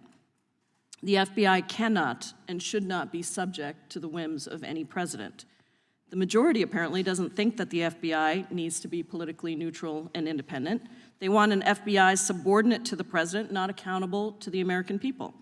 That is one part of a larger plan to undermine our democracy, to remove the checks and balances that have protected us, and ultimately to subvert our freedoms. That agenda, promulgated by the former president, his loyalists, and their MAGA allies, is called Project 2025. It is publicly available online. I encourage everyone who's watching this to Google it. It includes plans to undermine every part of our government, including the FBI. Trump's Project 2025 agenda says that the director of the FBI must not be independent of politics, but instead must do whatever the president orders. Under Trump's Project 2025, Trump loyalists would undermine the non-political and independent structure of the FBI. Project 2025 openly calls on the next conservative administration to support, quote, a vast expansion of the number of political appointees in every office across the DOJ, especially the FBI. And so, Mr. Wray, given your extensive experience as a law enforcement professional at DOJ across multiple Republican and Democratic administrations, why do you think it's important that the FBI maintain political independence from the president? I think the FBI is and needs to stay independent, and that means protecting the American people without fear or favor, upholding the Constitution and the rule of law, and it means following the facts wherever they lead, no matter who likes it. And I add that last part because the essence of independence and objectivity is not that an investigation is going to always yield the result you want. Our independence and objectivity can't only be respected when you like the outcome. That's the very essence of objectivity. Sometimes you're going to like the result, sometimes you're not going to like the result. And that applies to everyone, including us. Any number of times we're disappointed and frustrated by the results of our investigations.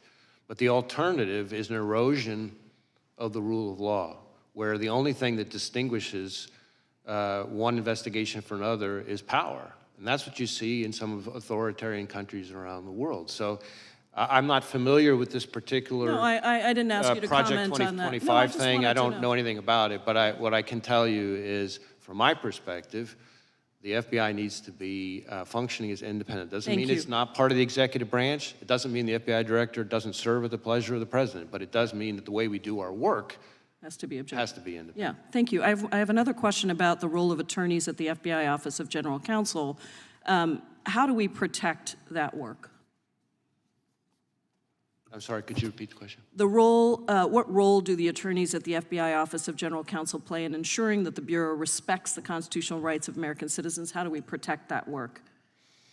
So in my experience, the lawyers in the Office of General Counsel play an incredibly important role in ensuring that our agents have their questions about how to comply with the law and conducting their work answered, and ensuring that we conduct our work in the right way, which means scrupulously adhering to the laws and the rules that apply to us. I just wanted to say before I yield, Mr. Chairman, that the Project 2025 also eliminates the FBI's Office of General Counsel in-house lawyers who are responsible for that role. I appreciate your indulgence, and I yield back. Gentlelady yields back. Gentleman from Wisconsin's recognized. Yeah, thank you, Mr. Chairman. I think it was when you were here December of last year, Mr. Wray, that you said blinking lights were going off in regards to the southern border and what is happening down there. Has the border situation improved in terms of your assessment with the security of Americans since you were last here in December? Well, I guess a couple things, and I appreciate the question. So first, the blinking lights comment that I made refers more broadly to the threat environment that I'm seeing as FBI director across a wide range of threats. Contributing to that in a variety of ways are the threats that emanate from the border. So it's not a comment just on the border issues, it's the threat environment that we face more broadly, in my experience in law enforcement. I am increasingly concerned that foreign terrorists could seek to exploit vulnerabilities at our southwest border or at other ports of entry or in other aspects of our immigration system to facilitate an attack here in the United States. I think that is something we have to be concerned about. There's been a lot of focus on numbers of this, numbers of that, and I understand that. But as I think was referenced in an earlier question, it doesn't take very many foreign terrorists to be a real problem. We had 19 hijackers responsible for the 9/11 attacks.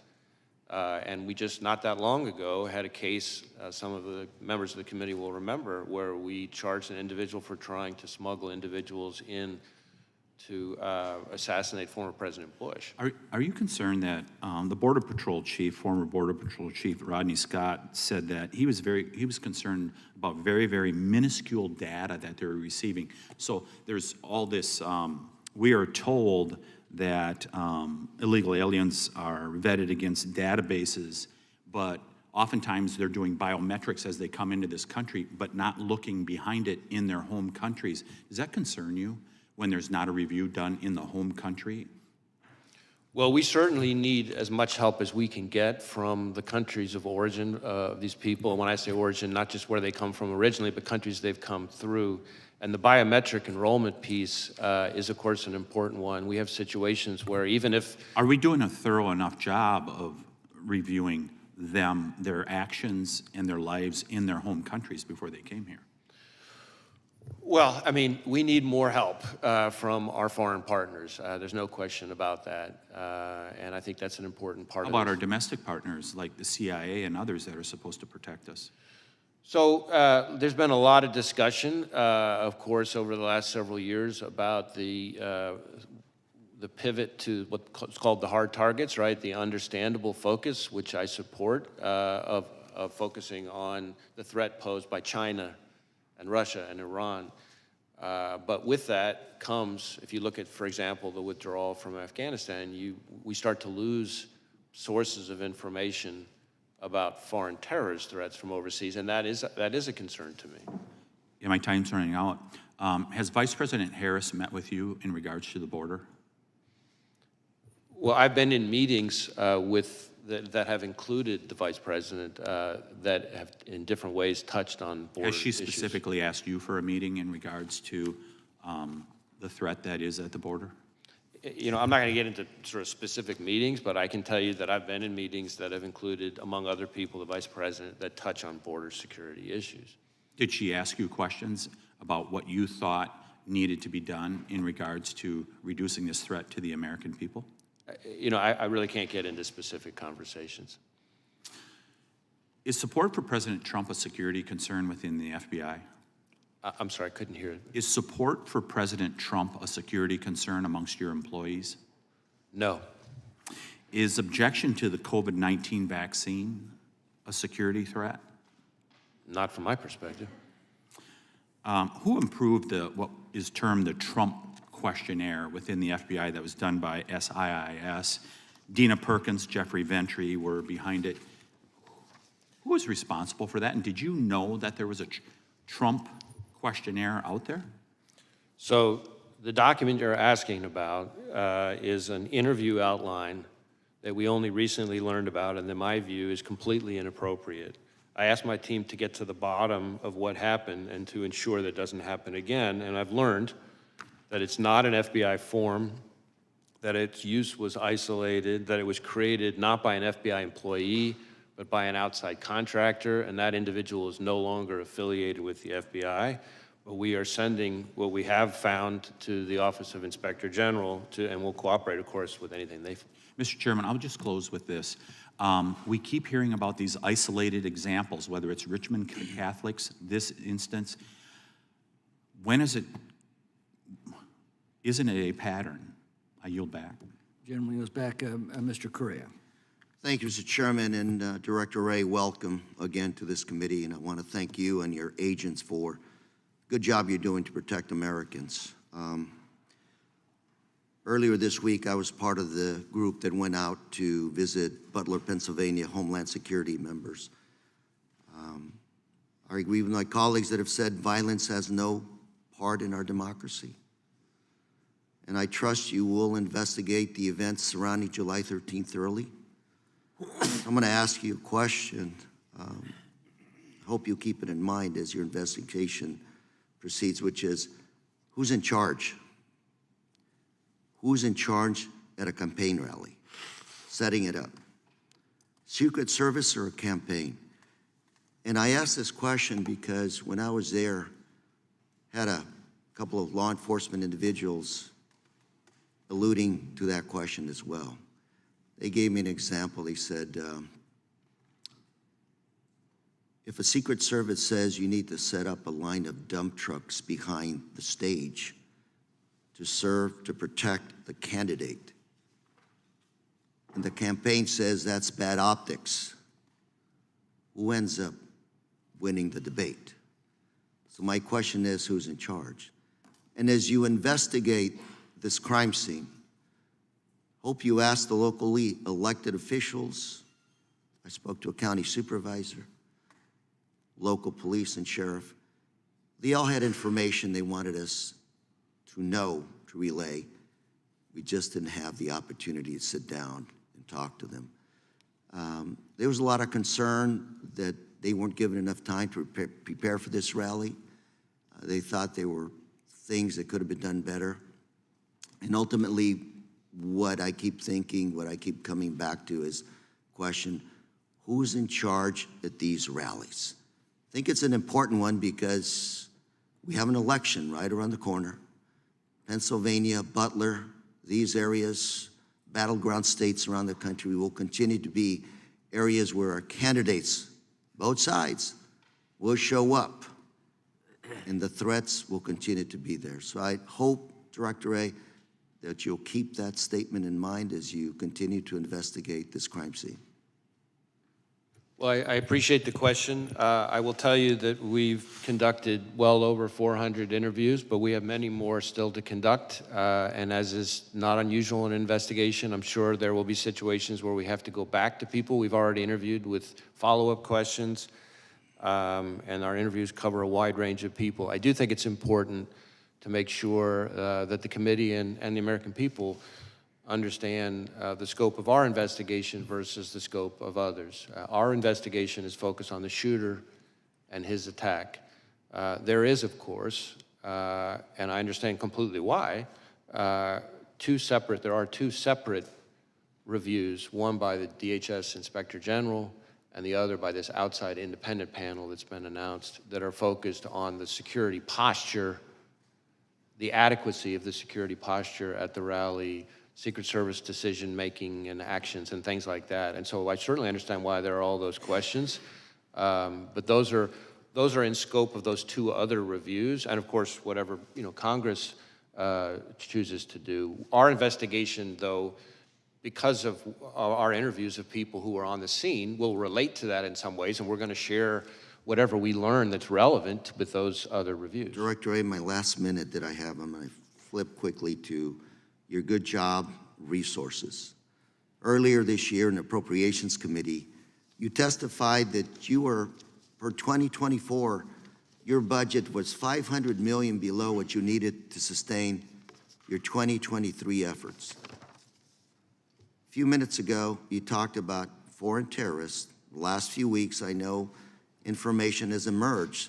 That information came from FISA information that was able to be collected overseas on these possible terrorist threats. What we have here today is a domestic terrorist, what looks to be a lone wolf. Your statements, there's nothing really there that would have tipped anybody off to this individual. Is that what I'm hearing from you? Well, I don't know that I'd go quite that far because we're still investigating a lot related to the shooter. It does appear so far that we're seeing less in his... My 6 seconds, I would just say, I would ask that you let us know what resources you need to protect the American public and our candidates in our democratic system. I appreciate the question. I would just say this. We are in, as I've said consistently today and for quite some time now, we are in an elevated threat environment covering a wide range of threats, and the FBI is central to protecting the American people from those threats. And state and local law enforcement, who depend on us every day, rely on us for all sorts of services, databases, forensic support, training. I could go on and on and on. And a lot of those departments, unlike the FBI, have had a hard time recruiting. And so this is not a time to pull back on our funding because we're going to leave our brothers and sisters in state and local law enforcement twisting in the wind, and then by extension, the American people we're all collectively sworn to protect. Thank you, and Mr. Chair, I yield. Gentleman yields back. Gentleman from Texas recognized. Thank you, Chairman. Thank you, Director Wray, for being here. When did you last speak with President Biden? I don't have the exact date, but it's been certainly since the since the shooting. So you have spoken to the president since the assassination attempt on President Trump's life? Yes, sir. And what was the mental state of the president? We had a perfectly professional conversation. And are you, do you have any scheduled briefings of the president upcoming? Not at the moment specifically scheduled, no. In 2016 and 2015, top FBI officials infamously texted about, quote, their insurance policy to make sure Trump was never elected or inaugurated as president. Have any FBI agents texted, emailed, or expressed disappointment that Trump survived the assassination attempt or otherwise editorialized about the assassination attempt? I don't know about any agents. There have been at least 2 instances, I think, or 1 instance of an individual who posted something that I consider outrageous and totally inappropriate and unacceptable. And that individual has been referred to our inspection division, which is the arm, our sort of internal affairs investigatory arm that does the disciplinary process. Okay. Will you report back to this committee any other incidents? I'll do my best to share information with the committee. You testified earlier that the FBI maintains high standards irrespective of so-called diversity efforts. Is it true that in December of 2016, former Director Comey lowered the passing standards for Phase 1, allowing an influx of previously unqualified applicants to continue in the hiring process who normally would have been stopped back in December of 2016? Yeah, I can't speak to Director Comey's what were the changes. standards? I can tell you that at least since I've been director, changes that we have made to... Well, we're standing on a specific question. Were standards changed? Phase 1, this is a specific part of the process. Were they changed in 2016? Well, I don't recall if they were changed in 2016. Obviously, I started, as your question presupposes, after that. What I can tell you is, since that time, we have made changes to various phases of the process, but none of them, this is important, none of them lowered the standards. In fact, if anything, they actually increased. Are you familiar with reporting that we have, and we've asked questions to you about this, I'm not sure the result of the questions, that to more, quote, easily accommodate a larger pool of available applicants, FBI special agent hiring standards have been relaxed and requirements measurably lowered. This according to a group of former agents who have testified about this and written a report and submitted it to Congress. In addition, specifically, minority, people with 20-year careers, one in particular, a minority who served for more than 20 years, wrote in this report and submitted it to Congress saying that these standards were in fact lowered and that in fact if you were hiring, you were moved off of hiring if you put quality above these kinds of DEI requirements. Do you reject this report? And do you have comments on this report? I haven't read. You're aware of the report? I'm aware of the report. I know that I've read every detail of it, but I can tell you that the claim that we have lowered our standards to be less selective and less competitive is not accurate. So do you believe these former agents are lying to Congress when they submit a report to Congress stipulating and suggesting otherwise? Or are you saying that they are lying? I'm saying they're mistaken. Okay, but they're affirmatively on the record. They're telling us and submitting a report to Congress saying that those facts are directly in contradicting what you're testifying here today. So I just want to be clear so we know we're saying that they are submitting evidence to our record to the contrary that you say is untruthful. I encounter all the time when I travel around the country and have conversations with our agents, and one of the things I try to do is have meetings with some of the longer serving agents without executive management. That's okay. My only question is and my point here's the implication is it's untruthful. So but I need to move on. I got 1 minute left. Are you familiar with the case of Paulette Harlow? She's a 75-year-old elderly woman from Massachusetts with a debilitating medical condition. She was prosecuted for violating the FACE Act and sentenced to 2 years in prison. She has to go to Texas in 2 weeks. She was praying at an abortion clinic in Washington, D.C. The FBI interrogated and investigated her.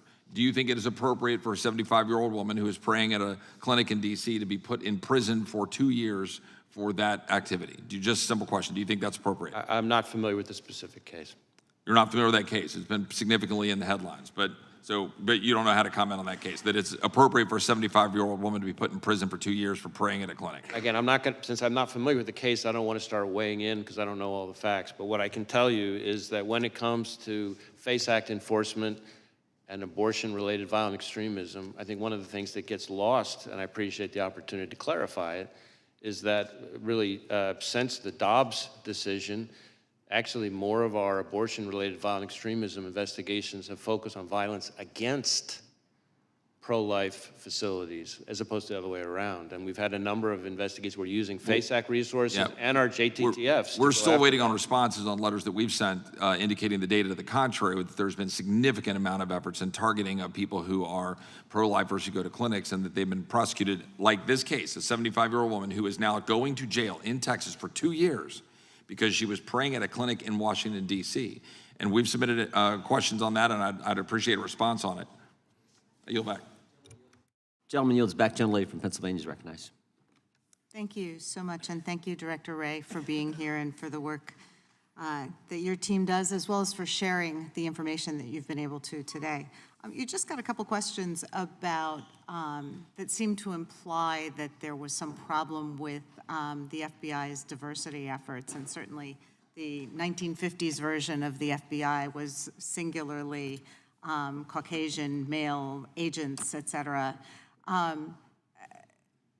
Is the FBI a better force for having a diverse range of employees and agents? I think diversity makes us better, but like everything else, it has to be done the right way. I think we can have a more diverse workforce and do it without lowering our standards, and that's, in my view, what we've done. And you haven't lowered standards at the FBI. We have not. I repeatedly come across people who are confused about different parts of that, and I appreciate the opportunity to set that straight. Thank you. Yeah, I think we're all concerned here as we've seen the rollout of this Project 2025 that purports to try to eliminate any reference to diversity efforts across the entire federal government. So it is sort of a top-of-mind concern as it's threatening to become reality. So what I did want to talk about today is something some of my colleagues have mentioned, which is the normalization of threats and violence against public servants at all levels, whether it's election workers or school officials, elected officials and their families, judges, federal law enforcement agents, and others. To be clear, I think it's very clear that the majority of Americans wholeheartedly condemn any sort of political violence and understand that it's not legitimate discourse and that it has no place in our civic life. But words do matter, and they have consequences, particularly when uttered by people in positions of leadership. So that's why I remain very concerned by the willingness of some members of Congress to repeat disinformation and conspiracy theories that undermine trust in our public institutions, which serve all Americans. And when elected officials embrace overheated or fact-free rhetoric, it becomes dangerous. I have been heartened, as many national leaders have unequivocally condemned calls to violence, and I would urge all members of this body to do so and continue to do so, regardless of the party affiliation of the perpetrators or the targets of such threats. You and our other national security officials have repeatedly warned us that foreign actors are actively working to spread disinformation, to influence our elections and discredit our public institutions, and we shouldn't be aiding and abetting them. So to live in a country that we aspire to, where our most valued democratic processes like free and fair elections can be carried out unimpeded, and people can run for office, serve their communities, and exercise their right to vote without fear of violence, we've had some concerns about violence around our elections. In 2020, the endorsement and promulgation of falsehoods about the election results by the former president and his campaign led to threats and attacks against election officials and poll workers in Pennsylvania. And those falsehoods also wasted millions of taxpayer dollars on frivolous lawsuits and extraordinary security costs. So as we're again approaching November, we want to ensure that those who implement and defend our elections, our neighbors and our nonpartisan civil servants, can do that important work free from conspiracy theories and threats. So we know our local law enforcement across Pennsylvania are preparing for some disruption and threats because while Pennsylvania may be a battleground state in the upcoming election, that battle should obviously be a war of words over policy and the vision we're charting for our country's future, not an actual civil war. So how is the FBI working with state and local law enforcement to prevent and respond to election-related violence, particularly against election workers? So in a variety of ways, we're partnering with state and local law enforcement. Obviously, the physical security in the first instance, in most of the respects you're talking about, is in the ordinary course, the responsibility of state and local law enforcement. But we play an important role in a number of ways. So we share, threat bulletins, information like that about things to be on the lookout for, things we're seeing. If we ever have specific threat information, then we work to get it to the right people. We have election crime coordinators, which we've had for decades in all 56 field offices who have existing relationship with not just state and local law enforcement, but election officials, especially focus on security and threat-related issues. And then, of course, we're participating in the election threats task force that DOJ set up, which is focused on threats of violence or actual violence against election workers specifically. And we've had a number of arrests and even some convictions already on that. Okay. Thank you for your input. I yield back. Gentlelady yields back, Director. It's my intention to go approximately another half an hour. Then we will break for the Prime Minister of Israel's address to the Congress on the floor, give you a chance for lunch, and then resume after that. But we'll keep pushing through for the next half hour if we can. Gentlelady from Indiana is recognized. Thank you, Mr. Chairman. Thank you, Director Wray. I think you have a little bit better tone in conversation, so I appreciate it, and answer some questions, so I appreciate it. Hopefully you'll answer also on 2 letters that I sent you over a year ago, one related to Durham report, and the other one related to Russian-infiltrated SBU that collaborated with FBI. So hopefully we'll get these answers, and hopefully we'll start doing authorization. Don't you think doing authorization would help us to get better answers? Congress should be probably working authorizing your agency. Don't you agree with that? We work very hard to try to get information to this committee and to other committees. But authorizing spending probably would be a good thing for us to do. Don't you agree? Oh, I'm sorry, authorizing what? Our spending, not just doing appropriating, but actually doing authorization of spending through this committee. Yes. Okay, thank you. We might start doing that. But we can talk about, and a lot of my colleagues on the other side, AR-15 gets a lot of bad rap, like to bring it up, this issue. But really, there are a lot of hunting rifles that probably, maybe even more accurate than a lot of ARs. And don't you agree, we have like millions, right? Don't you agree, we have millions of rifles owned by law-abiding Americans. So do you think we should be taking them? Millions of rifles from law-abiding Americans? What do you think about that? Would that be something feasible, and really we should be doing that? Well, again, I'm not going to be addressing anybody's specific legislative proposal. From our perspective, from the FBI's perspective, the concern is any dangerous weapon in the wrong hands. But all weapons in the are hands dangerous. of the wrong person. But all weapons are dangerous, right? I'm sorry? All weapons are dangerous. Knives are dangerous, Sure. Explosive are dangerous. There are a lot of weapons are by their very but are we going to be definition confiscating, hunting rifles and rifles for millions of Americans? Do you think it's even feasible to do something like that from law-abiding citizens? It's not something I'm advocating. Okay, well, thank you. I appreciate that. So we have to go back. That was a catastrophic failure of security. That's what's happened, recently with attempted assassination. Don't you agree with that? Well, I think former Director Cheadle has already publicly acknowledged that it was, I think her words were, a significant operational failure. Yeah. Then we had, similar situation, a different, talking about bad optics. So Speaker Pelosi at that time didn't want to have bad optics on January 6th, and we didn't have proper security here on January 6th. That was a catastrophic failure too. Are we looking at that? Any one conclusion was made from that? Have we made any adjustments? Because I know a lot of people, got hurt now just being here. There was a lot of cases bringing up the Department of Justice, and a lot of them were really just law-abiding Americans that really just upset with the government, and they have a reason to do it. So I think we need to think about it before we prosecute, or instead of actually, looking how we can deal with real criminals and how we can have a proper security when we have events with so many people there. So did you have confidential human sources? I think you never answered that question on January 6th in the Capitol. Did you have some? I'm sorry, what's the question? Confidential human sources. Did you have them on January 6th in the Capitol? Well, again, I'm never going to be getting into when and where we Okay, have are or have not used confidential human sources. But Are you willing to stand the record that you had no confidential human sources that went into Capitol on January 6th?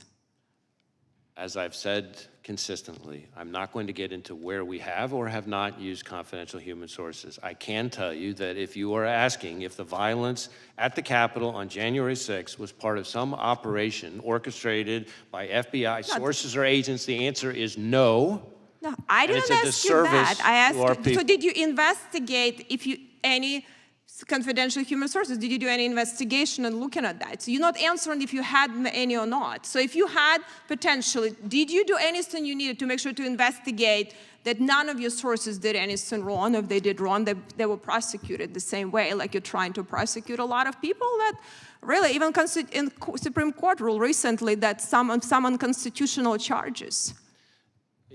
Let me just add that there have now been, I think, 180 individuals who've gone to trial, in addition to the 850 who've pled guilty. Right, but I think the problem is you put these and let me- charges, a lot of people would put guilty. But let me say just quickly, because I only have 10 seconds, really. So I hope you will take seriously what you're doing.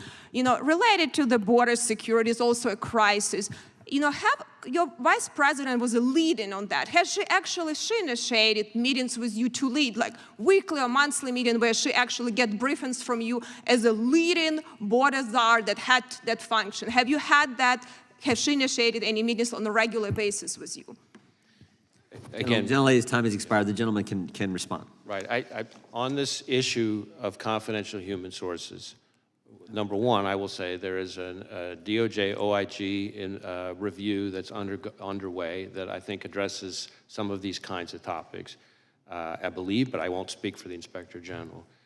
Second, as to this suggestion, which I've heard all too many times, that somehow January 6th was orchestrated by FBI agents or sources, I will note that in addition to my prior comments, that there have now been 850-ish individuals who've pled guilty, another 180 who've gone to trial. They've all had access to defense counsel, discovery, all the things the Constitution and the rules provide them. It's been in front of something like 15 different judges, I think dozens of juries, and not one has given credence to this notion. And in fact, I don't think any of them have even really seriously tried to raise it.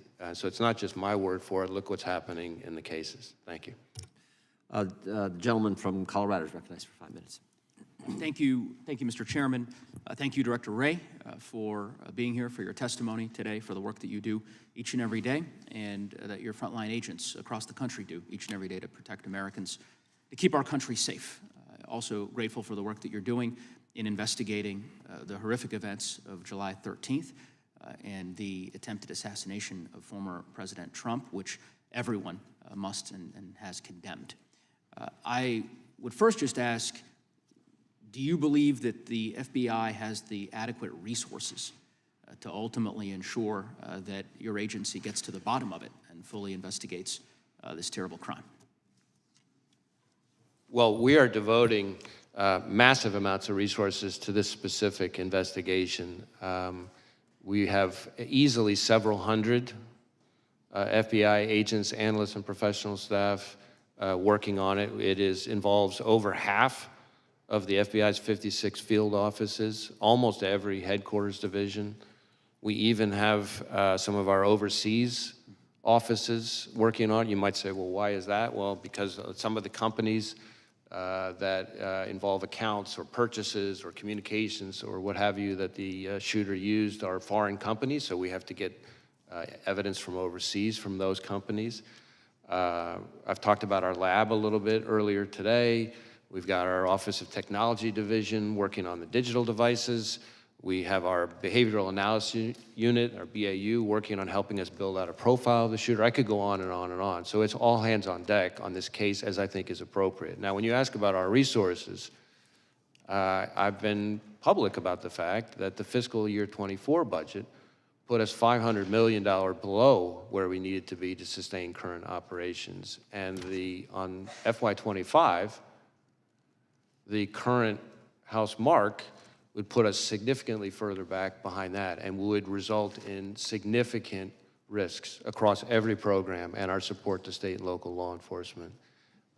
We arrested something like 50 violent criminals per day, every day, last year. The current mark would mean more violent criminals on the street, more neighborhoods at risk. We have about a 1,300% increase in our investigations related to China and its targeting of us. And I can assure you, China's not cutting its budget. This would mean more threats from China.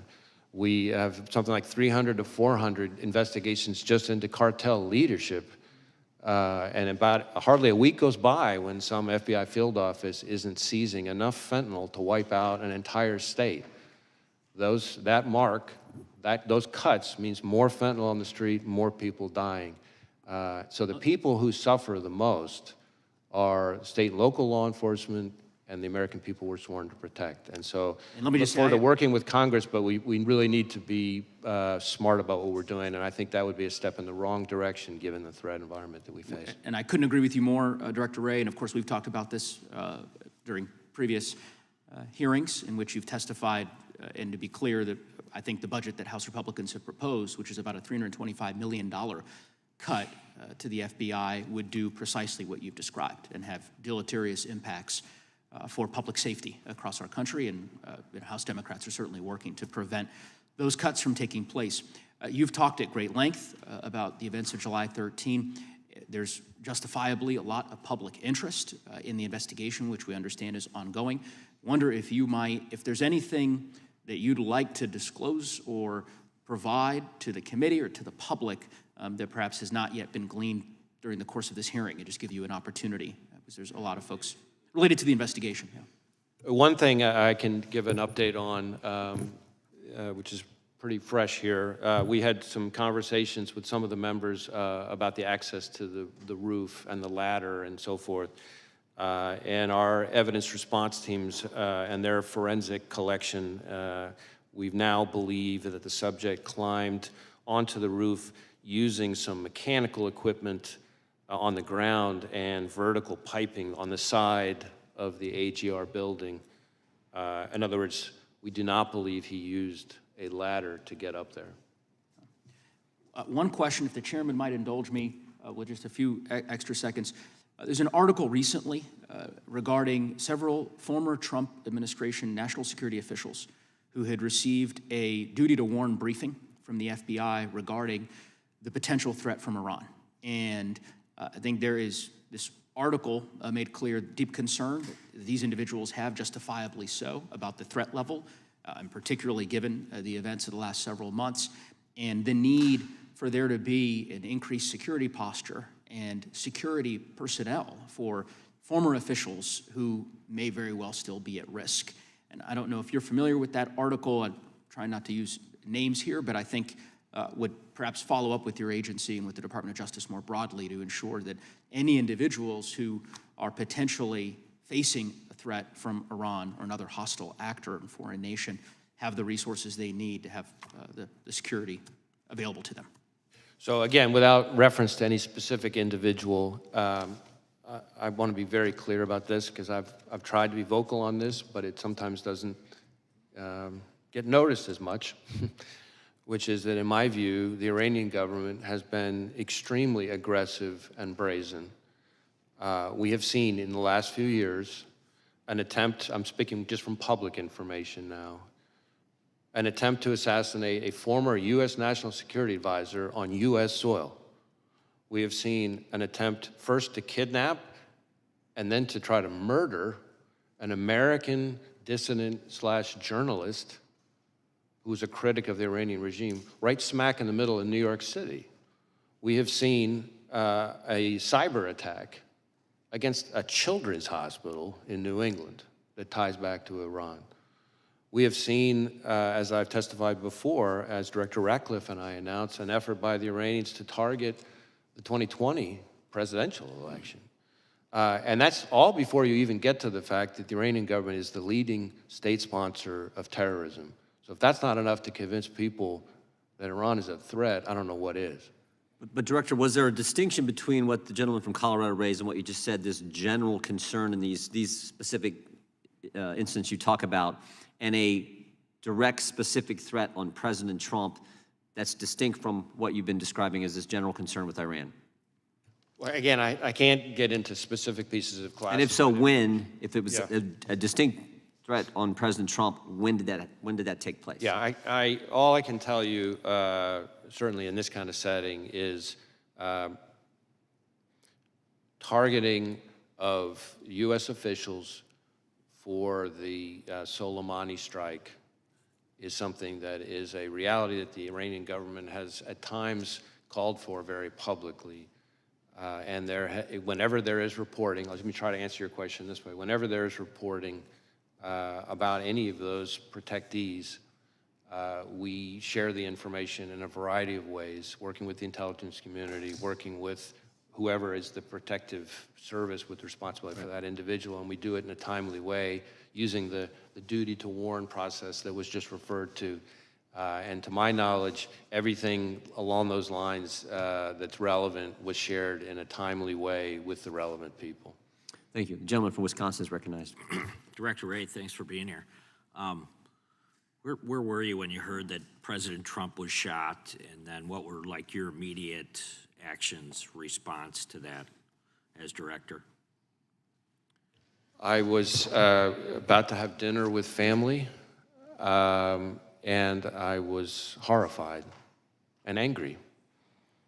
I'm just thinking, the reason I asked the question is because I'm still trying to figure out kind of the lanes, what the FBI would respond to and what the Secret Service has the responsibility to respond to. Can you just kind of cover that again? Sure. So the FBI is not responsible for, has never really been part of our mandate or mission for the physical security of venues, of specific protectees or anything like that. That's, if it's somebody within Secret Service's scope, that's their mandate and mission. We are a law enforcement and intelligence agency, and so if you think about it this way, we're the Federal Bureau of Investigation. We're not the Federal Bureau of Security. You might say, well, what's the difference? Well, there is a difference. We investigate crimes, we investigate threats to national security, but we don't, questions about security posture, the adequacy of resources and assets that were deployed to protect a specific individual, whether there's enough security, and certainly the staffing of that security is not something the FBI, again, we're 116 years old, has historically done. So at this point, have you been able to go through the shooter's home and kind of document kind of what you found as far as evidence goes? So we have been able to search the shooter's home. So again, just sort of tying your first question to your second question now, our role is to conduct an investigation of the shooter and the attack. And so we're going to conduct a painstaking, intense investigation of that. We have, among other scenes that we've processed using evidence response teams, in addition to the rally scene itself, of course, we have been through the shooter's home, his bedroom, other parts of the house, et cetera. Have you been able to establish that he did go to a range and either zero that weapon in or, at least target shoot that weapon prior to the assassination attempt? So we do assess that he went to a shooting range the day before, not the only time he went to a shooting range. He was a fairly, avid might be a little strong, but a fairly avid, shooting hobbyist. And so he went to, belonged to different sort of clubs and went to certain ranges and that kind of thing. We do believe, based on what we've seen so far, that he went to a shooting range the day before and that he shot an AR-style rifle at that range the day before. I'm not sure we know for sure that it's the weapon that he used, but I think we assess that it probably is. Have you been able to interview his parents? Yes, we have. And was there anything that was gained from that interview that would lead you to believe that they certainly were aware of what was going on? I guess I want to be careful about talking about specific people's interviews, but I would say that his parents were cooperative with us, and as I've said before, and hopefully this gets at your question, we have not identified any accomplices, co-conspirators, or anything along those lines. So it's the FBI's position right now that he still acted independently? Again, we're still, I know it seems like a lifetime since July 13th, but we're still early stages, but we have not seen anything so far that would suggest to us that he acted with others. How does the FBI view not just a Trump rally, but political rallies versus other types of events,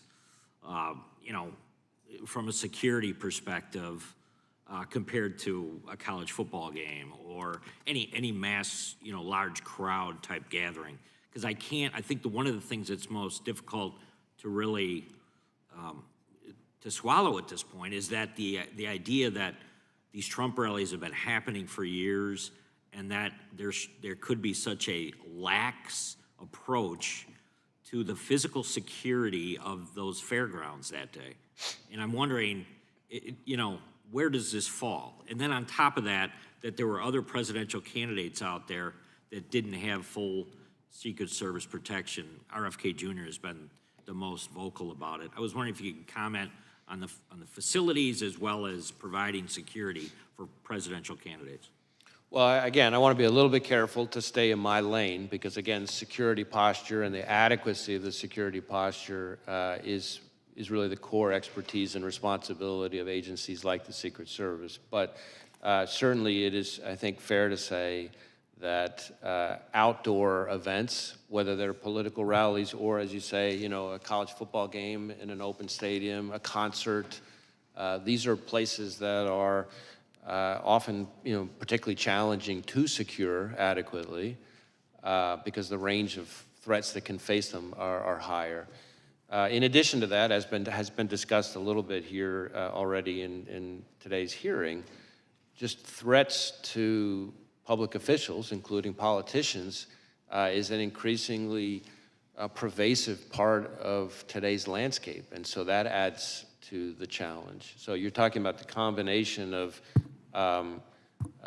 individuals who are increasingly targeted for violence, combined with venues that are softer and harder to secure targets, I guess is the way I would answer. But again, those kinds of questions, the adequacy of the security posture, all the resources that were or were not devoted, all that stuff, is my understanding would be very much in scope for the DHS Inspector General investigation and this outside independent panel that's been appointed. I yield back. Gentleman yields back. Director, I think we're going to be able to get two more members' times of question, then we have to get to the floor for the Prime Minister. Gentlelady from Georgia is recognized. Thank you, Chair Johnson, and thank you so much, Director Wray, for your transparency and your testimony today. First, I want to say my friend, my mentor, Congresswoman Sheila Jackson Lee, was known by many as the voice of reason here in Congress, and she was my friend before I even came to Congress. And in my freshman year, she kind of took me under her wing and she kind of showed me the ropes. And she was a force to be reckoned with. And I can say that she will never, ever be replaced. And she was a trailblazer, and I know that she will sorely be missed here in Congress. Director Wray, I only have one question for you today, but before we get to that point, I'd just like to reiterate today that political violence is never acceptable.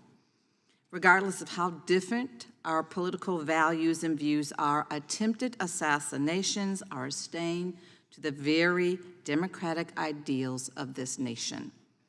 We have endured riots on Capitol Hill on January 6th, where a literal noose was erected on Capitol grounds, intended for then Vice President Pence and Speaker Emeritus Nancy Pelosi. Political violence against election workers, that has been expressed today. An attack on Paul Pelosi, Nancy Pelosi's husband. Threats against the FBI agents, as you have expressed, and prosecutors, and threats to the staff who serve the public every single day. Congressman Connolly's staff was targeted and attacked last year. And now we have the attempted assassination of a former president of the United States. All of this within just the last 3 years. This violence simply needs to end. The assassination attempt on Donald Trump was, by the grace of God, a failure. The weapon the 20-year-old man was able to obtain, an AR-15, generally has a shooting range up to 600 yards and shot Mr. Trump from almost 150 yards away. This weapon has the ability to kill multiple people in seconds. And sadly, Corey Compatore lost his life because of this man and because of this gun. Mr. Compatore's family will never be the same. Trust me, I understand that more than anyone else in this room. Is the near loss of a former president enough for this Congress to finally take action? Because there are 206 of us that are already standing in the wings, ready to take immediate action to ban assault weapons today. We need only 12 more of our colleagues to join us in courage and move the legislation to save lives of so many of the people that we are elected to serve by removing assault weapons from the hands of people who simply should not have them in their possession. We are crippling our democracy, and we are ripping apart our fellow Americans until we do. I ask today, because it is clearly it wasn't enough to take action when the lethality of assault weapons, we lost 26 and 7-year-olds and 6 teachers in 2012, when I also lost my son to gun violence, or 14 teenagers and 3 more teachers in 2018, nor was it enough when we lost 19 more children and 2 more teachers in 2022. Well, is it enough now? Now that a former president, the very president that many of you in this room are hoping will be reelected, almost lost his life because this Congress has failed to reinstate an assault weapons ban. A ban that, by the way, Republicans joined with Democrats to pass 30 years ago. Well, fine. If y'all don't like assault weapons ban, we can bring another bill that I have introduced to a vote, the Go Safe Act. This bill focuses on the components of the semi-automatic firearms and regulates their infrastructure, sale, and transfer. This, again, is not the time for thoughts and prayers. This is a time for action. Director Wray, just one question I have for you. Would you rather have your officers protected or protect someone against an assault weapon being shot from 147 yards away, or a standard pistol with no accessories attached? Well, again, I'm going to refrain from appearing to comment on specific legislative proposals, but I can tell you that we have certainly concerned about the danger to law enforcement from any kind of high-powered weapon in the wrong hands. And it hits close to home for us because just not that long ago, 2 great agents, Laura Schwarzenberger and Dan Alphen, down in Miami, executing a search in a crimes against children case, were shot and killed by a subject with an automatic weapon. So again, dangerous weapons in the wrong hands is something that, of course, from a law enforcement perspective concerns us, but I'm not going to wade into the legislative process. Well, thank you for that answer. I'd rather give our agents a fighting chance, and I yield back. Gentlelady yields back. Gentleman from Oregon is recognized. Thank you, Mr. Chair, and thank you, Director Wray, for being here today. So we spend $3 billion a year, excuse me, on the Secret Service, $3 billion. And it would seem that we could and should have had a better job done a few weeks ago on the 13th than what we saw. Will you have anything to say about correcting what are the obvious deficiencies in what the Secret Service did? Well, for the most part, the deficiencies or adequacy or inadequacy of Secret Service's performance, decision-making, resources, all that stuff is in the purview of those 2 other investigations. That is the DHS Inspector General and the outside independent panel that's been announced. Having said that, our investigation, which, as I've testified now, involves several hundred FBI employees and every asset we can bring to bear of the shooter, again, our investigations of the shooter and his attack, of course, involves interviewing law enforcement, including lots and lots and lots of Secret Service people. So we'll share all that with those reviews so that they can answer those questions. The reason I'm asking this is because this isn't the first time the Secret Service has been before Congress. There was a 435-page report issued in 2015 by Congress saying, fix yourself. They didn't. In fact, there was a follow-up in 2019 where they had only done a few of the, I think it was 18 or 19 different specific things they were supposed to do. They'd done some, but certainly not all. There was another follow-up in 2022, and again, the Secret Service had not done what Congress had asked. I guess my question to you, Mr. Director, is what should Congress do? A 435-page report 9 years ago, and still the Secret Service didn't do what it was told to do then. Can you help, Director Wray? Because this type of performance is not acceptable. Well, I think even former Director Cheadle has acknowledged that this was a significant operational failure if there are ways for the FBI to be helpful beyond what we're already doing in terms of our investigation, we stand ready to try to be helpful. I do want to say, as somebody who's been in law enforcement for most of my career, I've worked with some just phenomenal Secret Service agents. Going all the way back to my time as a line prosecutor, and they have an incredibly hard job, and I have a lot of affection and respect for the men and women of the Secret Service. I'm sure you do, and I'm sure you're right. But the trouble is, when Congress says you need to do these 19 things and they don't, something needs to change. Now, the director has resigned, but you're going to be in a position, because your agency is doing such a careful review, to say a lot about what should have been done. I guess the real issue is much more of what the higher-ups in that agency are or are not doing. Perhaps that's on us. And we will share with those reviews anything that we come across that could be helpful or relevant to them for those questions. Let me quickly go to some details on the actual events. It appeared to a lot of us, as the Secret Service was taking former President Trump from the stage, that he was clearly still in view of everybody. And had there been another shooter, I didn't see him being protected. Are you going to raise that issue? I think that's really more in scope of these two other reviews. Let me go both of them. Okay, that's fine. Let me go to the shooter as he was on top of the roof. Apparently another officer from another police division saw him and quickly ducked down because the shooter aimed a gun at him.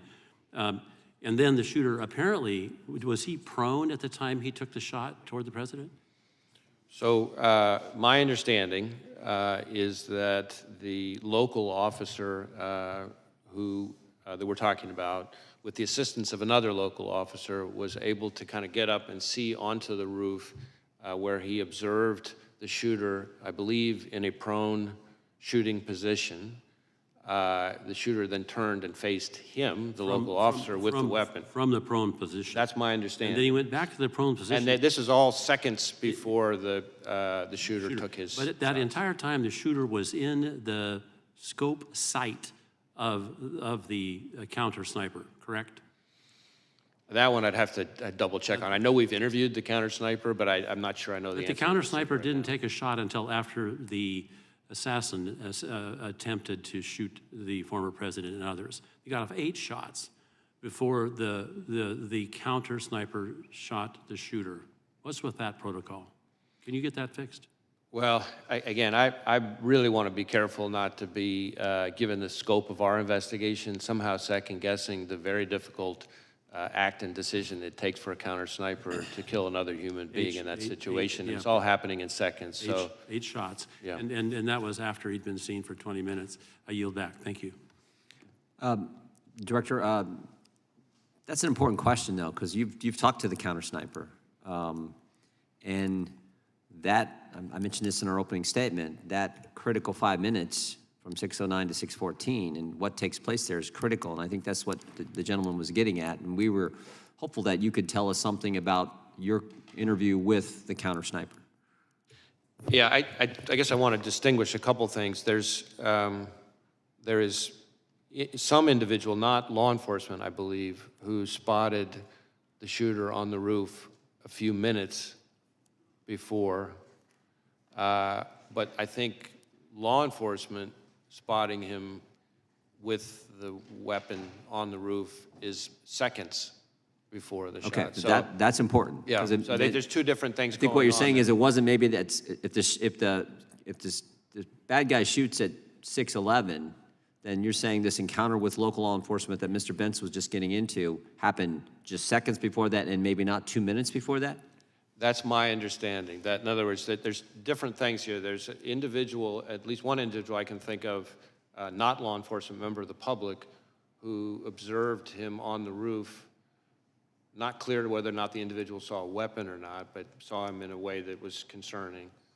That is some number of, not many, but like just a handful of minutes. I think separate from that, as far as law enforcement goes, in terms of a weapon, this local officer that we just talked about observed the individual, again, literally just seconds before the shooter took his shots. Separate and apart from all of that, roughly, I think, maybe a little less than or around an hour before the shooting, there were local law enforcement officers who observed the shooter, not up on the roof, not with a weapon, but with a, I believe, a rangefinder, kind of like you would use if you were playing golf or something, in a way that was odd and suspicious. So that started happening with local law enforcement beforehand. But in terms of shooter, meaning with the weapon, law enforcement, my understanding is that the first time that happened was this local officer climbing up on the roof seconds before the Again, we want that timeline. I think the committee wants that timeline and communications that were taking place in that short period of time. Again, as I've said with everything else, I really want to be careful. I'm leaning in, trying to share as much as I can here. Facts are evolving, things may change, but we are working on a timeline, among other things. Committee will stand in recess until after the Prime Minister's remarks conclude.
Committee will come to order. The gentlelady from North Carolina is recognized for 5 minutes.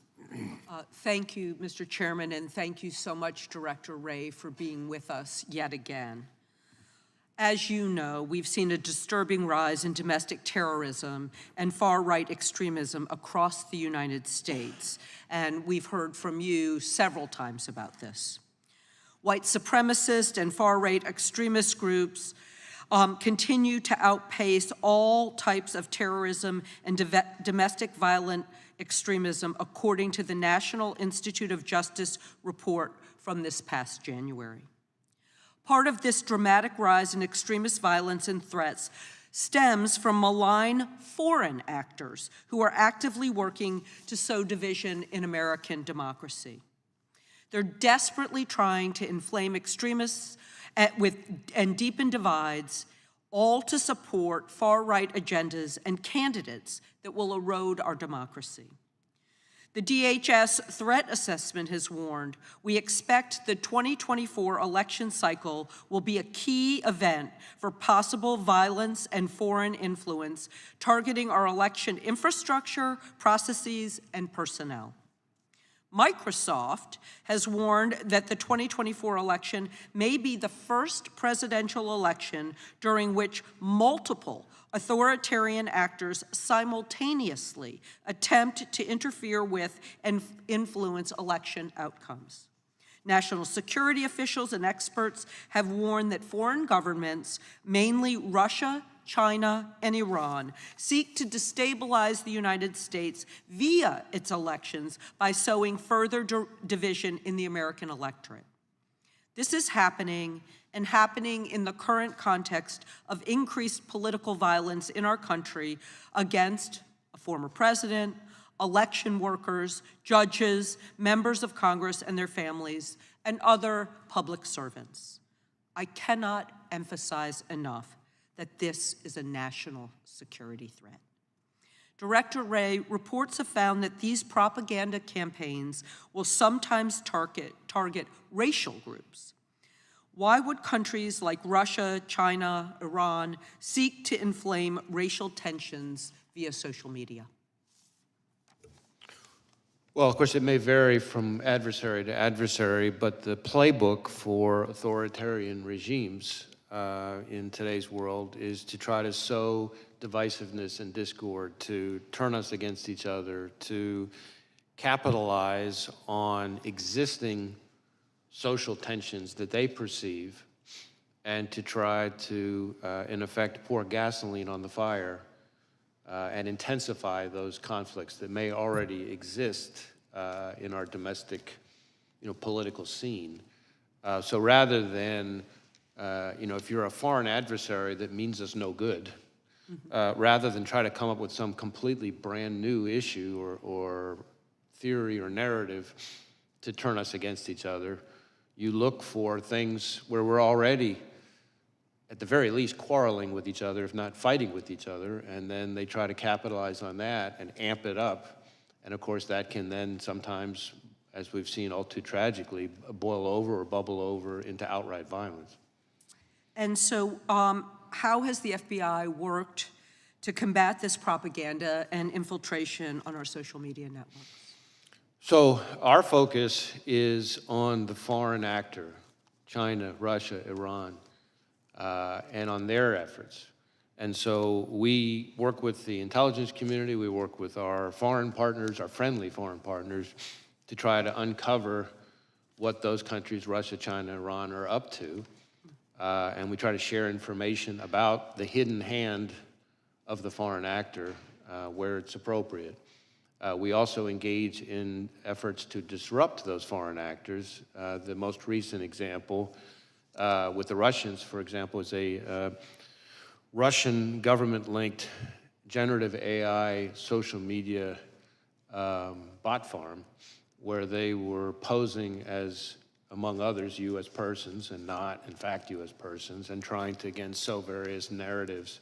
In that case, very heavily focused on the issue they picked there was, the war in Ukraine, and again, trying to kind of get everybody turned against each other. We've also seen that, though, from China and Iran. I mentioned China before.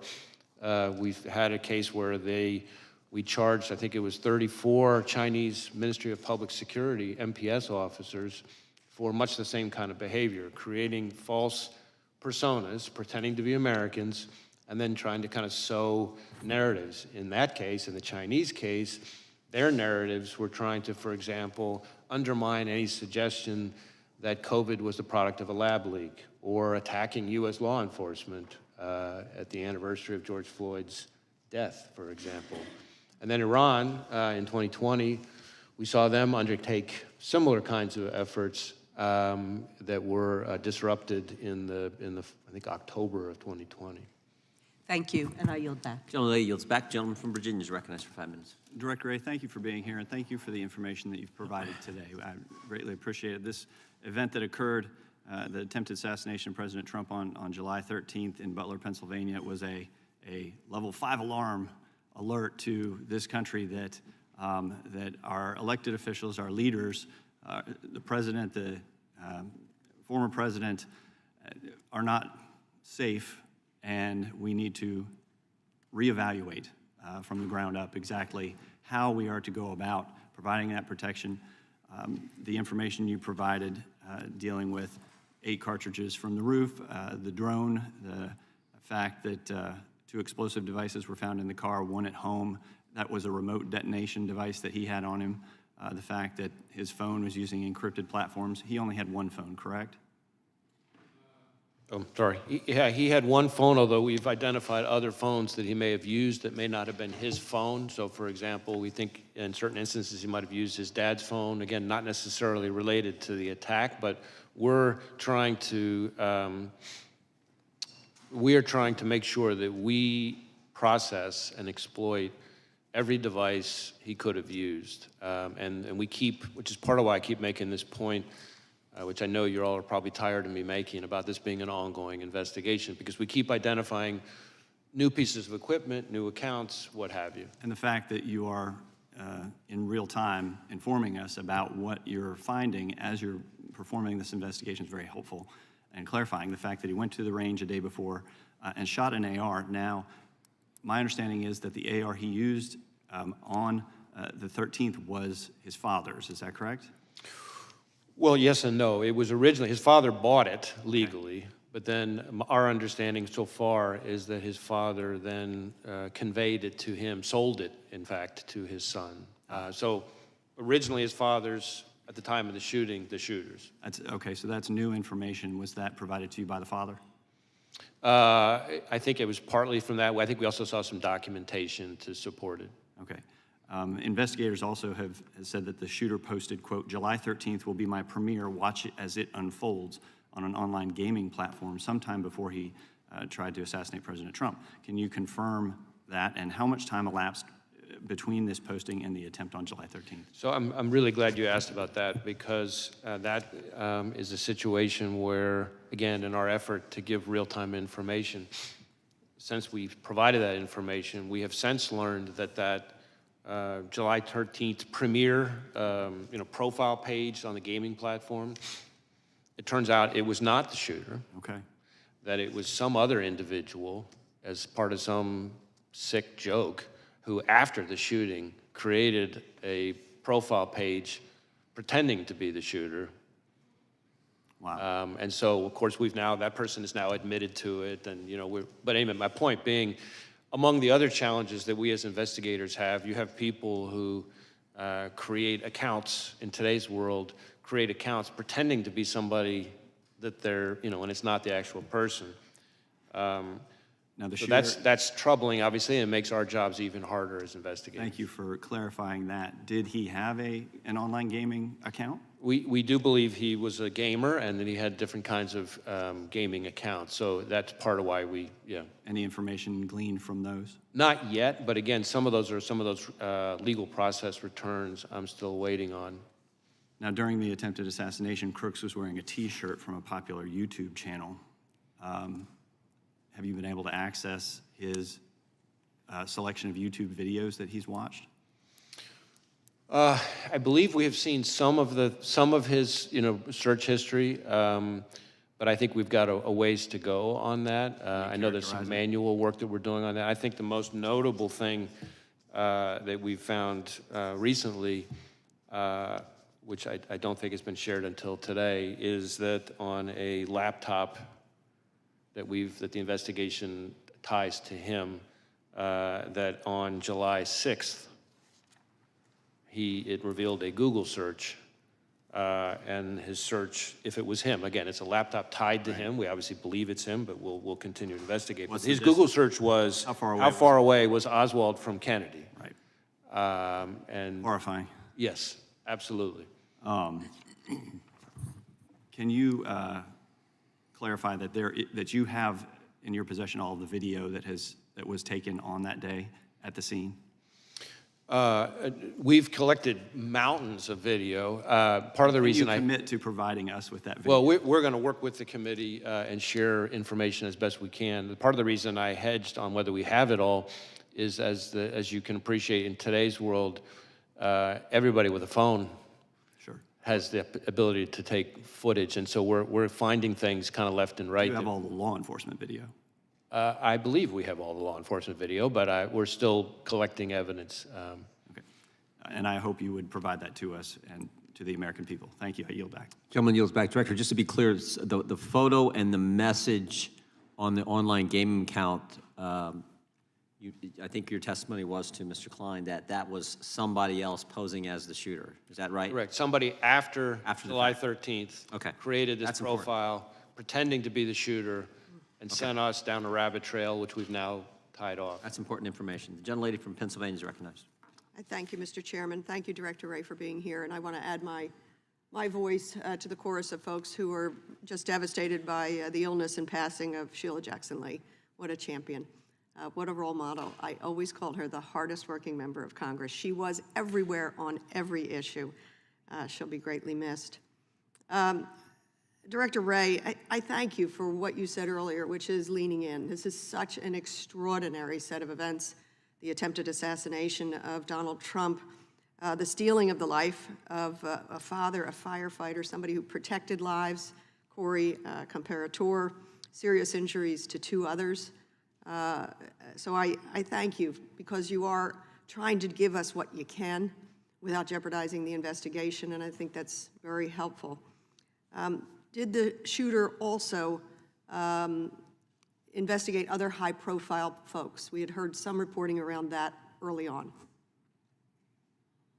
Well, you say investigate other folks. I think this is a place where we still have a lot more work to do. Part of what we did find was a bunch of cached images of a variety of public figures.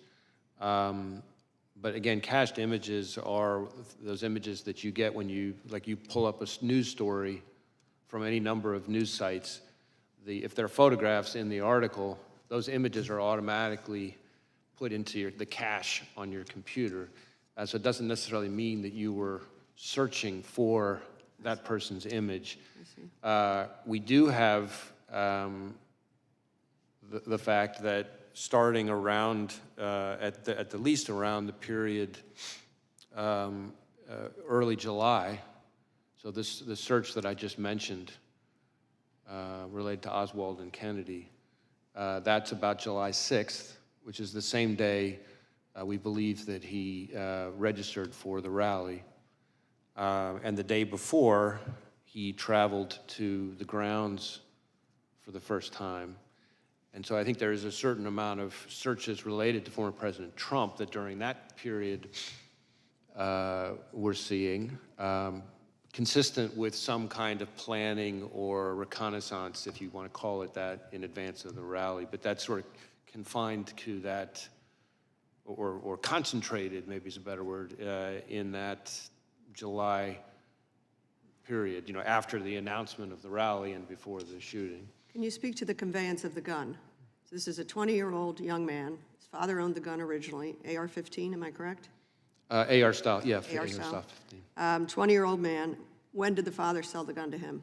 And what documents do you have? How much money transpired? What date was it? Yeah, I do know that, I know, we believe, based on what we've seen, that his father after purchasing the gun legally, sold the gun to his son. I don't know that I have the date of that transfer or the amount of the transfer, although we may be able to get that to you as a file. I just don't have it in front of me. Do you know when the father bought it?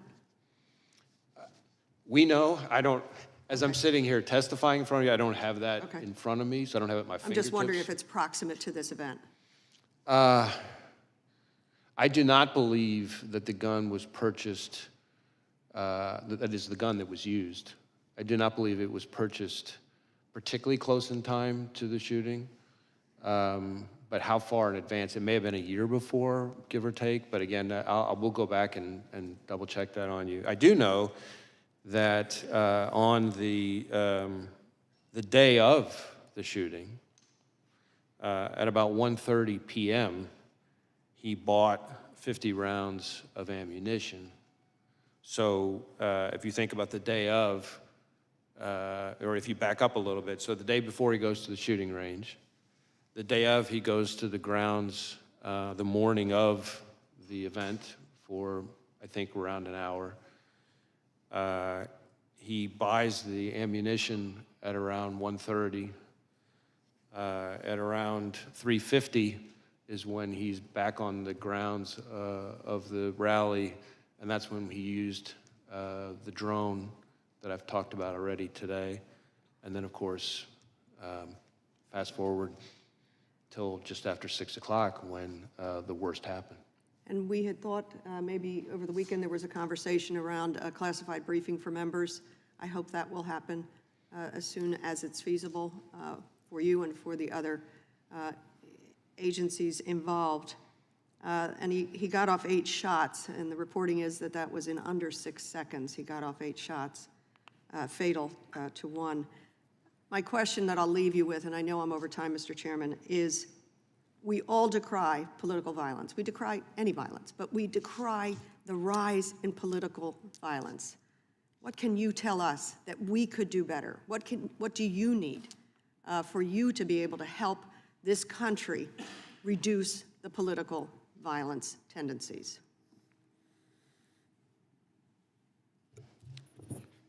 I think this is a moment where, in the most stark way possible, all of us as Americans can see how out of control political violence is in this country. And it's an opportunity for everybody to come together and to try to show that this is not the kind of thing we're going to tolerate in this country.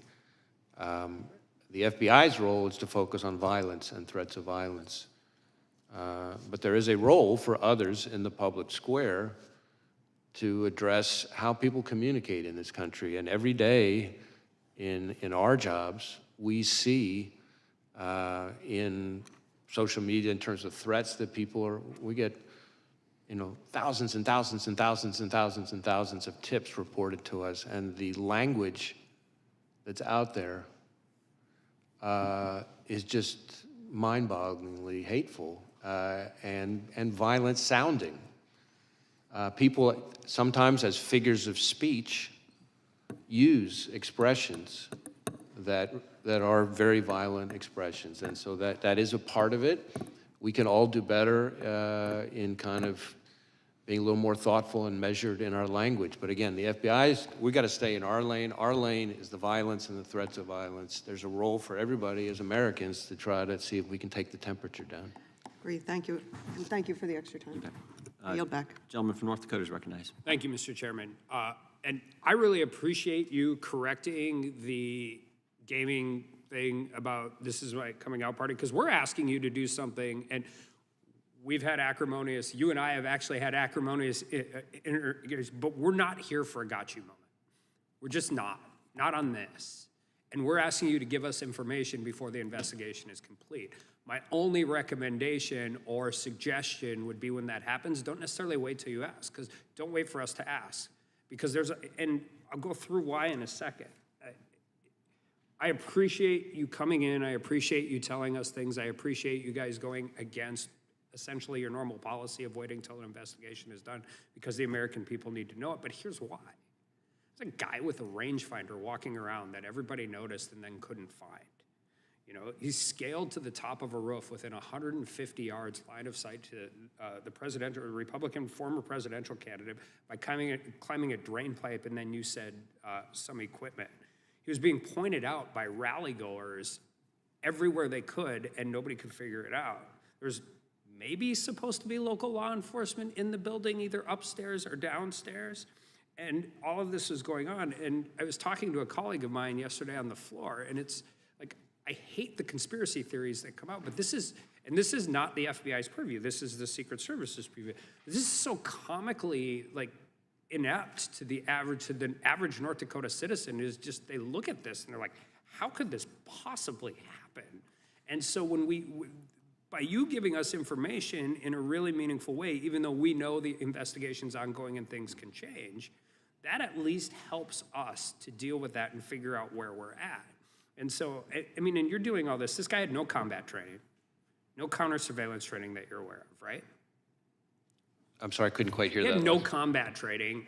Oh, no, not, I don't think any, certainly no what we would call, what you and I would call combat training. Obviously, he was a fairly active recreational shooter, so he did plenty of shooting. A lot of guys in right. Western Yeah. North Dakota, right? I mean, all of those different things. And somehow we came within under of an inch of a presidential candidate being shot and killed within 100 days out from an election. And when you look at it, so I just want to be really clear, because there is a lot of this. There is no evidence of another shooter, right? I mean, another shooter. Yeah. I mean, there's the counter sniper who took out the shooter. Well, But right. But you're talking about like another. Anybody else. And you're looking at his online and seeing all that, but there's no evidence he had any other accomplices on scene that day, correct? Correct. Not that we've seen yet, certainly. And you said, and Oversight's had a hearing, DHS had a hearing, we're having a hearing now. The Inspector General's going to investigate. We're probably announcing a bipartisan outside panel. But there's another investigation too, right? Because somebody has to clear the shooter. Like, even though it is a Secret Service officer deploying his, I mean, when an FBI agent kills somebody in the line of duty, what's the process? So we have what we call an agent-involved shooting, is I think what you're getting at. And we have a whole process. Usually get put on leave, paid leave, get a lawyer, depending on how it is, right? Some of those things depend, but we have, our inspection division does a shoot review of each time when there's one of these situations. And they sometimes have to coordinate with local prosecutors who are also doing some kind of review. But so yes, Secret Service would have a similar kind of process for the counter. I mean, because you have to actually establish one of the defenses to homicide. Just like, I mean, you don't do it in a court system the same way everybody else does, but you have to justify that shooting was justified. So when the FBI does that, do they conduct that all internally? Most of the time, yes. Every once in a while, there's a situation where the Inspector General gets involved. Do you know how the Secret Service does it?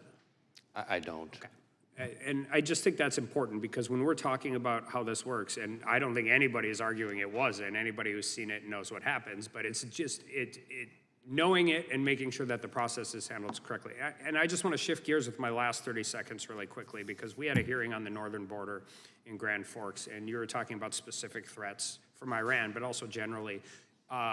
And we've diverted an exceptional amount of resources at the southern border. Our interactions, 114% increase in apprehensions. And the one specific thing, with all due respect to my friends and my neighbors from Canada, it's a lot easier to get into Canada for some of these countries where we have these real issues with terrorist threats than it is to the United States, particularly Iran.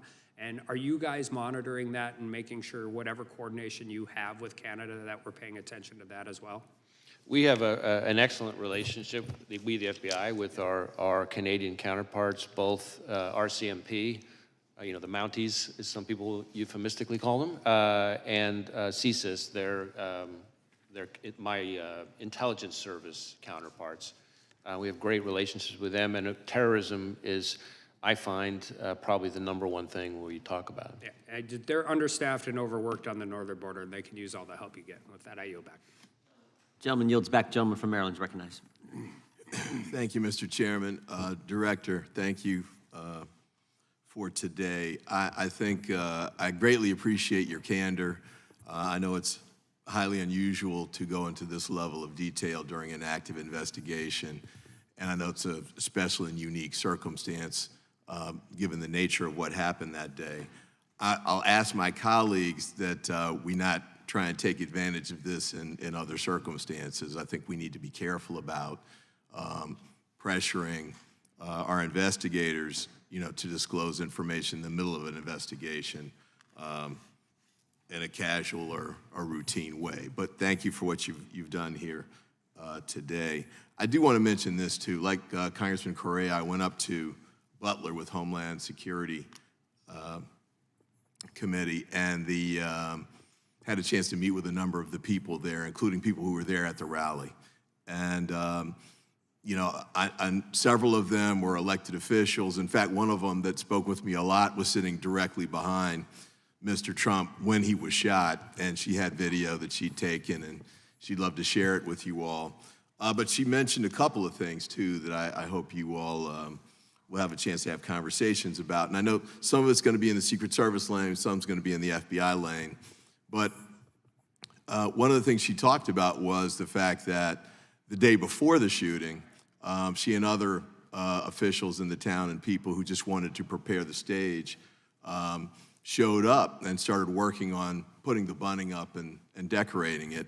But the point she noted was that none of them had been vetted. There was nobody there to keep an eye on them and make sure that everything that was being done was appropriate. And she actually sort of thought in the context of hearing that a gun was found, or a gun was perhaps hidden at the site before the shooter was able to get it and use it.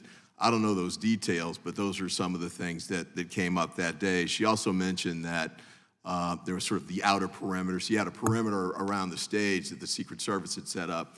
Beyond that, you had a field, and then you had the building where the company was, and the shooter got on the roof. Apparently, there was a sort of a second level of a perimeter there that wasn't particularly restricted from an access standpoint, as with the street that was just beyond that. So she raised, and another elected official raised as well, issues about security that may actually kind of get into what you're talking about, whether the ladder was there, how the guy got on the roof. There are all sorts of issues with respect to that. And there was a lot of people, as you said, that had videotape. I talked to 3 that were showing me videos while I was standing out there in the grounds. But I had a couple of questions to ask of you briefly. Apparently, there was no Secret Service recordation of communications during that day.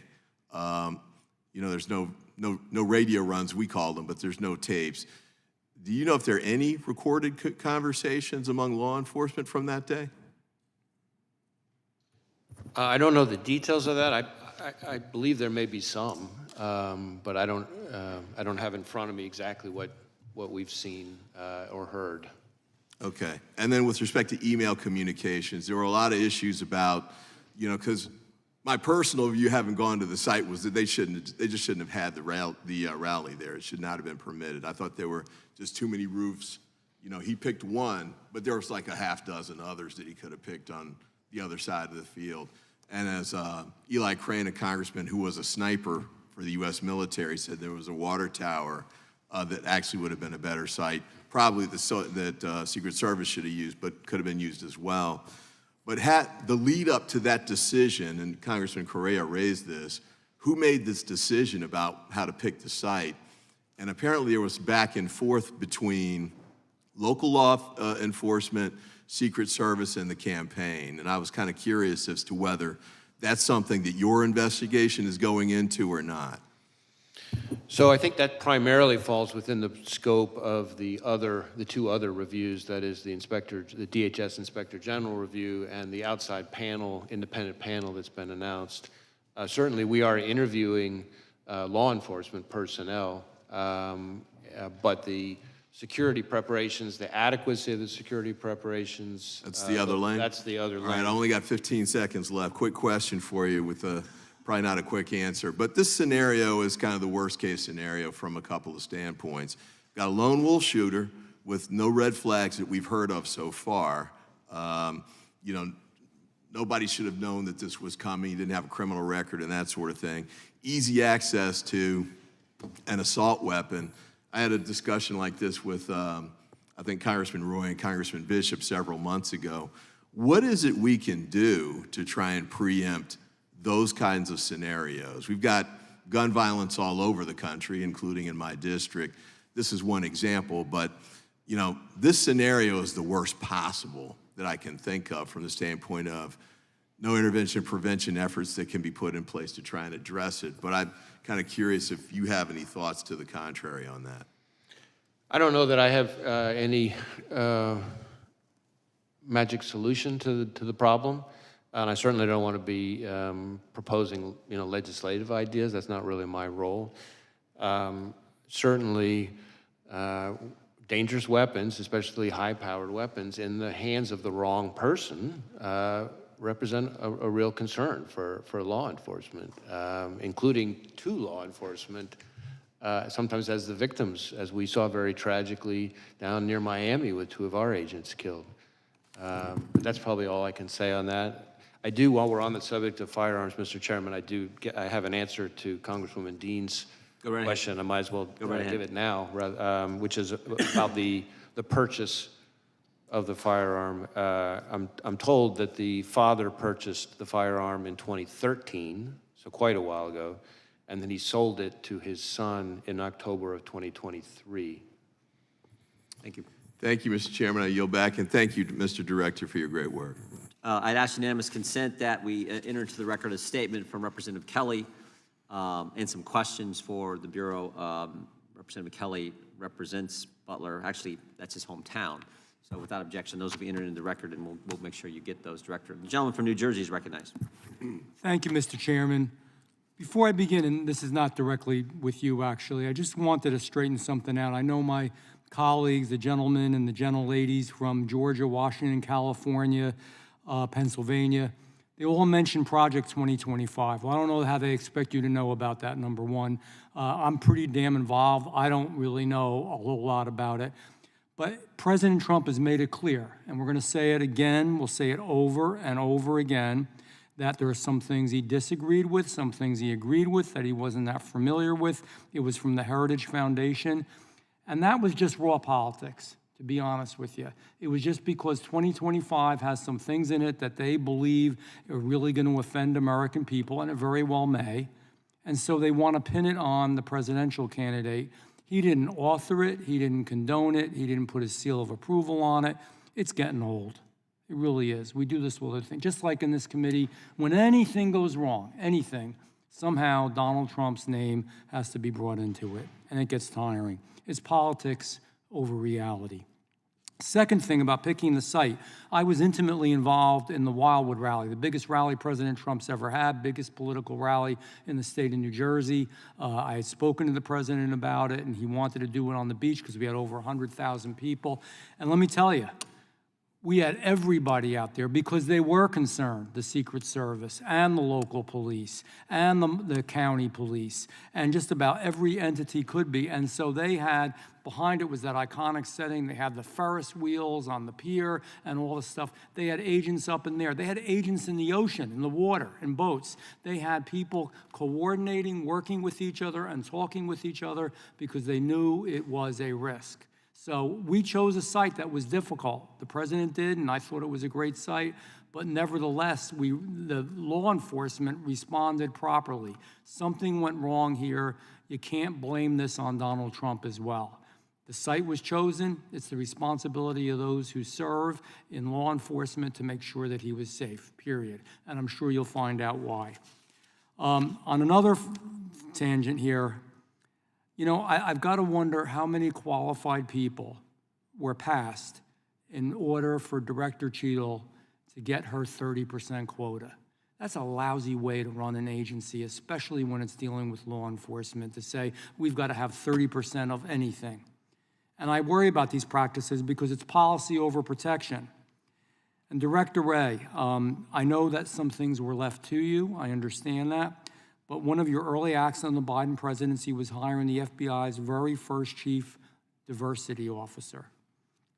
And since that time, and even before your time, and you're going to disagree with me, but respectfully, I'm going to disagree with you. Recruitment standards under your lead has resulted in deterioration in many areas, including physical fitness, illicit drug use, financial irregularities, mental health issues, full-time work experience, and integrity. And I know you dismissed them, but in October 2023, they are a prestigious group of retired FBI special agents and analysts both expressed concern regarding the FBI's willingness to recruit agents that, quote, I'm not saying this, they said it, not me, can't even pass the new relaxed standards for fitness, who are illiterate in some cases and need lessons, educational lessons, don't want to work weekends or after hours, their words, and have serious disabilities or mental health issues, which is not the place for them. Most of your agents are great people. I love them. I love them for what they do. I'm not criticizing most. But these new standards, don't you think this is a hindrance and reduces the morale of the vast majority of good people that you have in the FBI? And I ask you for a quick answer because I have a few other things.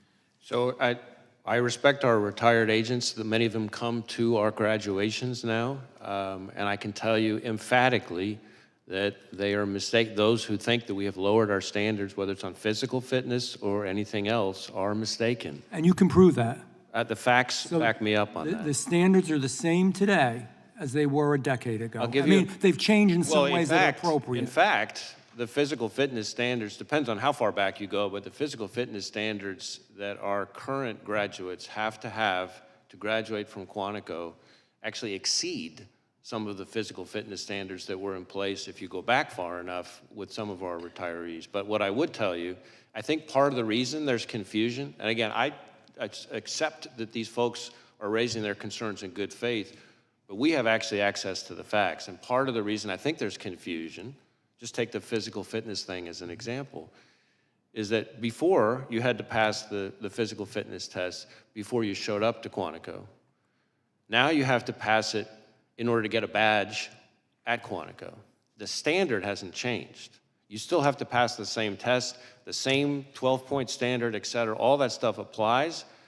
The only difference is you can pass it while you're at Quantico. But if you don't pass that same test that's been in place for a long time now, you don't get a badge. And we will dismiss people from Quantico, and we do, who don't pass that Director, I know test. I have to wrap this up, and I appreciate that. If you could get us information that substantiates what you say, that should be easy enough to do to the whole committee, I'd appreciate it. You know, feelings in this administration are more important than functionality. It's resulted in a border crisis. We don't have time to talk about that. You've spoken out about it. I appreciate that you've spoken out about it.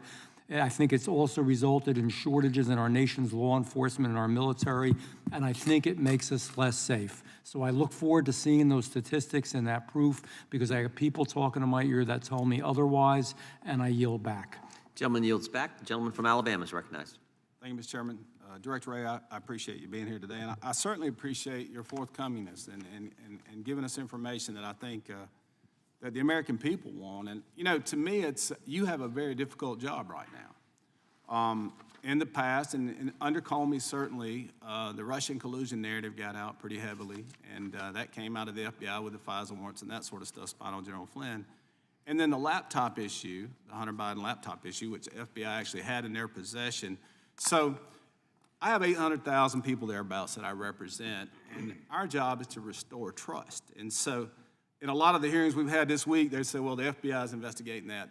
Every answer was the FBI is investigating this. And so in some ways, it kind of landed in your lap, and I appreciate you being here. But, you know, it's just, for me, the question of how does a 20-year-old acting alone get a long gun, a rangefinder?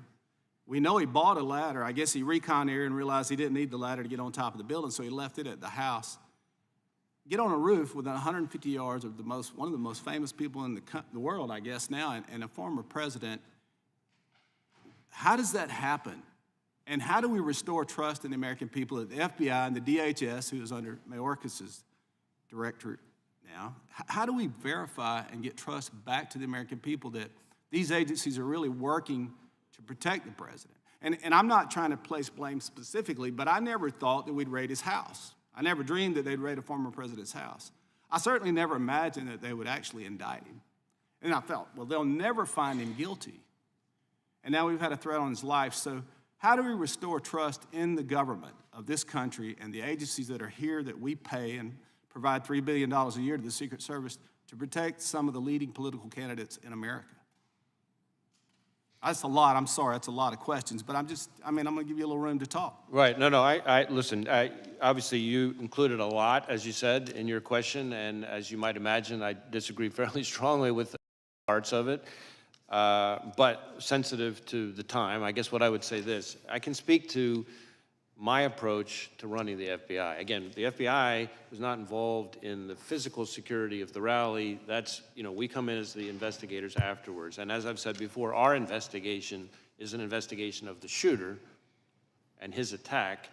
There are separate investigations, the Inspector General of DHS and this outside independent panel that's been announced that would be looking at the Secret Service's performance. And those, I think, will be important to trust and confidence, if you will, in Secret Service. But from the FBI perspective, we can't promise that everybody's going to like the results of what we do, right? What we can promise is that we're going to do our best to do the work in the right way.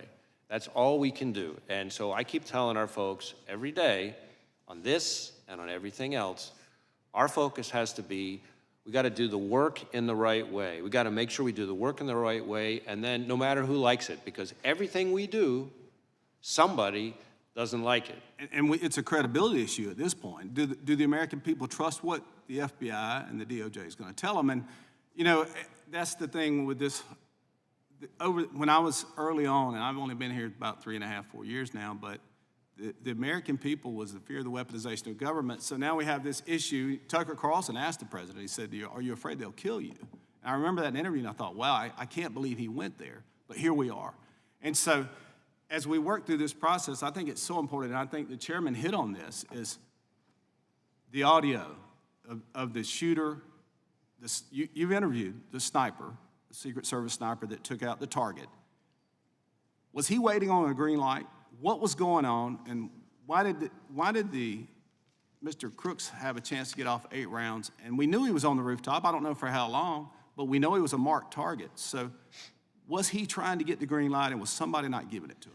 So again, the performance, the adequacy of the performance of Secret Service will be the subject of the Inspector General investigation and this outside independent panel. What I can tell you, and I'm glad you asked the question, because this goes to something that that was part of an earlier exchange. The first time that anybody from law enforcement saw the subject on the roof was a few minutes before the shooting. Not with a gun. They didn't, at that point, they didn't, but local law enforcement, a few minutes before, saw him on the roof and started radioing. Did he have a backpack going up the roof? Well, we haven't found anybody yet who saw him climbing up the roof. The reason why I've talked about how we think he got on the roof is that's based on forensic, our evidence response team and forensic analysis, that we're, without getting into all the details, footprints and things like that, that we can, fingerprints, et cetera, that we can see how he got on. But we don't have an eyewitness at the moment who saw him climbing up. So a few minutes before the shooting, local law enforcement saw him on the roof. Again, no weapon identified at that point. A few seconds before the shooting is when the law enforcement officer that I've talked about already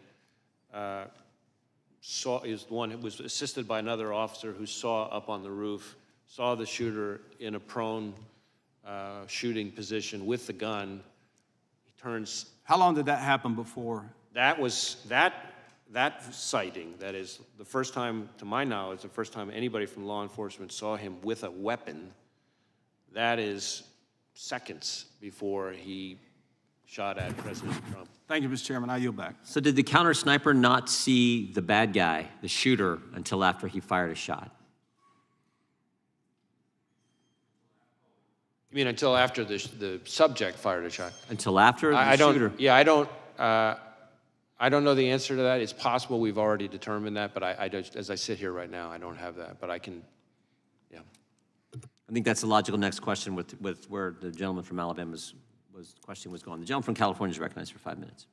Director Wray, to the best of your understanding, how close did the assassin's bullet come to killing President Trump?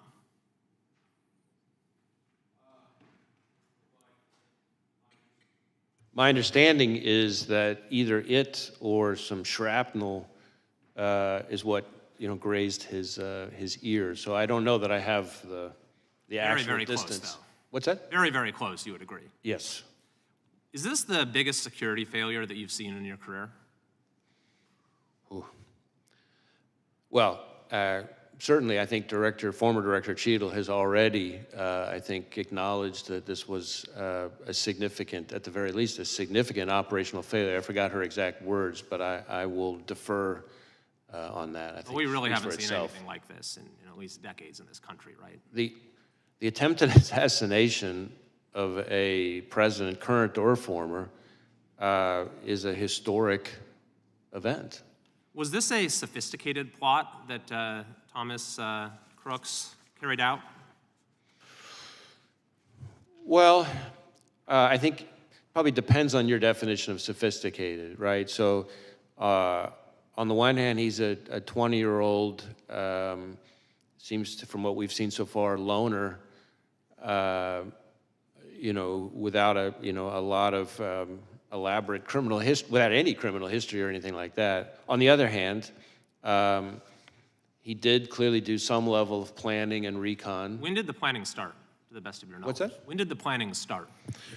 Well, we're still drilling into that, but we know, we assess that on July 6th, So a week in advance. for example, it seems to be that he seems to become very focused on it, because that's when, as I've testified here today, that's when the laptop that we've tied to him has the Google search, how far away was Oswald from Kennedy? I mean, that seems like an indication of a total amateur, right? Someone who's searching for that, and he's doing it a week in advance.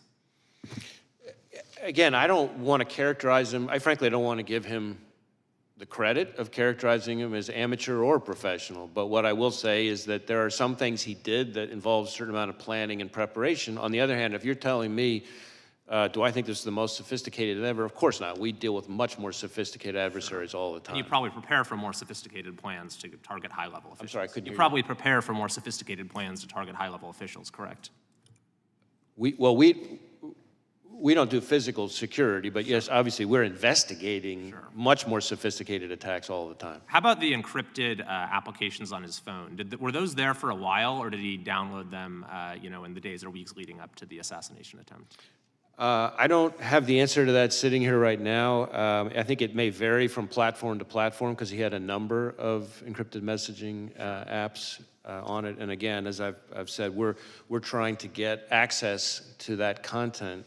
And that's important. I think it's important for everybody on this committee to understand that this is a real problem for law enforcement. That these companies, let's be clear here, these companies are designing their platforms in a way to, no matter how heinous the crime, no matter how rock solid the legal process, I'm run out of to time, get so I access. want to get the next question. At this moment, are you confident that high-level protectees, presidents, former presidents, are well protected? Well, it's not really for me to say. I have a lot of respect for the men and women of the Secret Service who provide protection, just as I do for their counterparts at other agencies. You can't say one way or the other. Your assessment as director of the FBI whether the president is safe?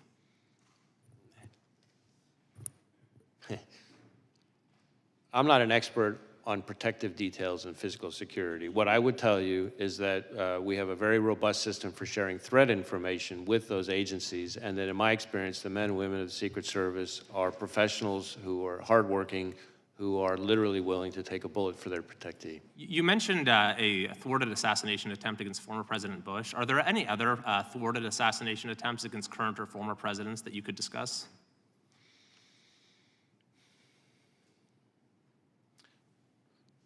Not that immediately come to mind, but I'd have to go back and think about that. I mean, obviously we've been around for a while, and current and former presidents are high-profile targets who are attractive to all kinds of bad guys.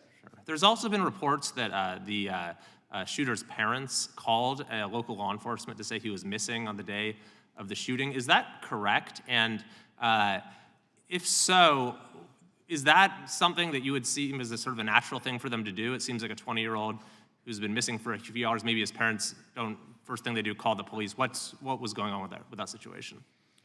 So my recollection, I don't have this in front of me, my recollection is they did call, concerned that he was missing. My recollection, though, is that they didn't call until, this was after the, I think this was after the event. I see. But I'm not certain of that, so I want to, hedge on that slightly because I have to get back to you to confirm that. I believe that part of the issue was that when he last saw his father, he, I think, indicated to his father that he was going to shoot at the range. And then, of course, he didn't go to the range and he didn't come back from that. And so I think that may have added to the level of concern. Thank you. I yield back. Gentleman yields back. Gentlelady from Wyoming is recognized. Thank you, Mr. Chairman. Director Wray, I'm going to go a little bit different route with my questioning. In testimony before the Senate Judiciary Committee in December of last year, you stated that the FBI is, quote, especially concerned about the possibility of Hamas supporters engaging in violence on the group's behalf, end quote, and that the threat from a, quote, terrorist organization who may exploit the attacks in Israel as a tool to mobilize their followers around the world, end quote. We've seen a lot of conduct today that I think is concerning to many people in terms of Hamas terrorists and their sympathizers. Reports have surfaced alleging that many of the groups intimidating and violating the civil rights of Jewish American students, like the Students for Justice for Palestine, received guidance and financial support from American Muslims for Palestine, and that AMP's directors allegedly have links to groups which fundraise for Hamas. Director Wray, is the Bureau aware of or investigating whether these groups violating the civil liberties of Jewish Americans are connected to or affiliated with Hamas or other terrorist organizations?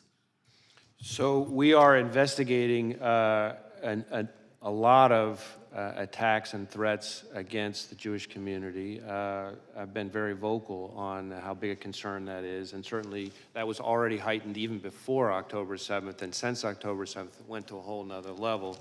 We are actively engaged with Jewish community, both locally and nationally.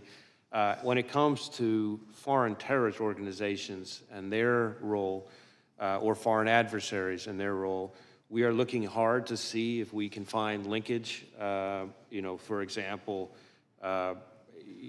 funding or things like that. Nothing that I can report at this time, but it's something. But you're investigating it. It is the kind of thing that we're looking for, absolutely, because we know that there's an interest in their part to foment. We're watching it in real time today. Right, yes. There are other reports that Mayor Bitar, National Security Council Coordinator for Intelligence and Defense Policy and Deputy Assistant to the President, was an active member in Students for Justice in Palestine at Georgetown University, which is one of the groups alleged to have ties to Hamas. Is the Bureau investigating whether the Biden-Harris administration is compromised by pro-Hamas groups and organizations? Well, again, we're having quite a number of Hamas-related investigations. I'm asking specifically about whether you are investigating whether the Biden-Harris administration has been compromised by pro-Hamas groups. There's nothing along those lines that I can think of to report. I also want to talk to you a bit about the FBI's investigation and involvement with the Russia collusion hoax. And the FBI was involved with that because of its potential relationship to election interference. Is that correct? The FBI's involvement in investigating the Russia collusion hoax. That was because there was concern about election interference. Is that correct? Well, the FBI was involved and staffed as investigators the Special Counsel Mueller investigation into efforts by the Russian government to influence and interfere. With the election, correct? Yes. All right. So is the FBI investigating what just happened with Joe Biden being forced out of the race after winning the Democrat primary as election interference? Is the FBI investigating that right now? I'm not aware of any investigation along those lines. Okay. Director Wray, it was reported in March that the FBI's Foreign Influence Task Force resumed communication with social media companies. And an FBI spokesman has stated that, quote, in coordination with the Department of Justice, the FBI recently implemented procedures to facilitate sharing information about foreign malign influence with social media companies in a way that reinforces that private companies are free to decide on their own whether and how to take action on the information, end quote. Director Wray, what specifically is the FBI doing to reinforce that such decisions are, in fact, for the private companies to make and not the administration? So I think the best way to summarize it is that the guidance makes all kinds of additional steps to underscore that the FBI has no interest in participating in any way whatsoever in the company's decision-making, that companies are completely free to take any actions on their own, that we are simply passing information on to them for them to do whatever it is they want to do independently, consistent with, I should say, I very much appreciate the Supreme Court's finding that no evidence that the FBI coerced platforms to take content down. Well, I don't believe that that's what the Supreme Court found. What the Supreme Court found was that the parties involved didn't have standing, but I think there's a whole body of evidence and legal analysis demonstrating that, in fact, this administration was violating the First Amendment rights of folks through social media companies. I'm just going to ask one final very quick question. If the FBI was involved in the removal or restriction of speech of Americans, do you agree that this would be a violation of the First Amendment?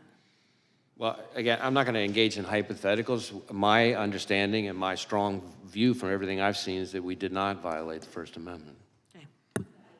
Gentlelady yields back. Gentleman from Texas is recognized. Thank you, Director. I've just got two easy questions for you. In February, Donald Trump Jr. received a letter containing a white suspicious powder that read, quote, Lee Harvey Oswald's grandson must complete his contract, end quote. The United States Secret Service and the FBI said they would investigate the matter, and 5 months later, no more information has been released. I've also visited with Mr. Trump, and he has not received any information either. Why is that? So as I sit here right now, I'm not familiar with the specific investigation, but I do know that we have had, unfortunately, quite a few investigations of threatening mailings and white powder letters and things like that. So I'm happy to drill into it and have us circle back to and see if there's more information we can share about it.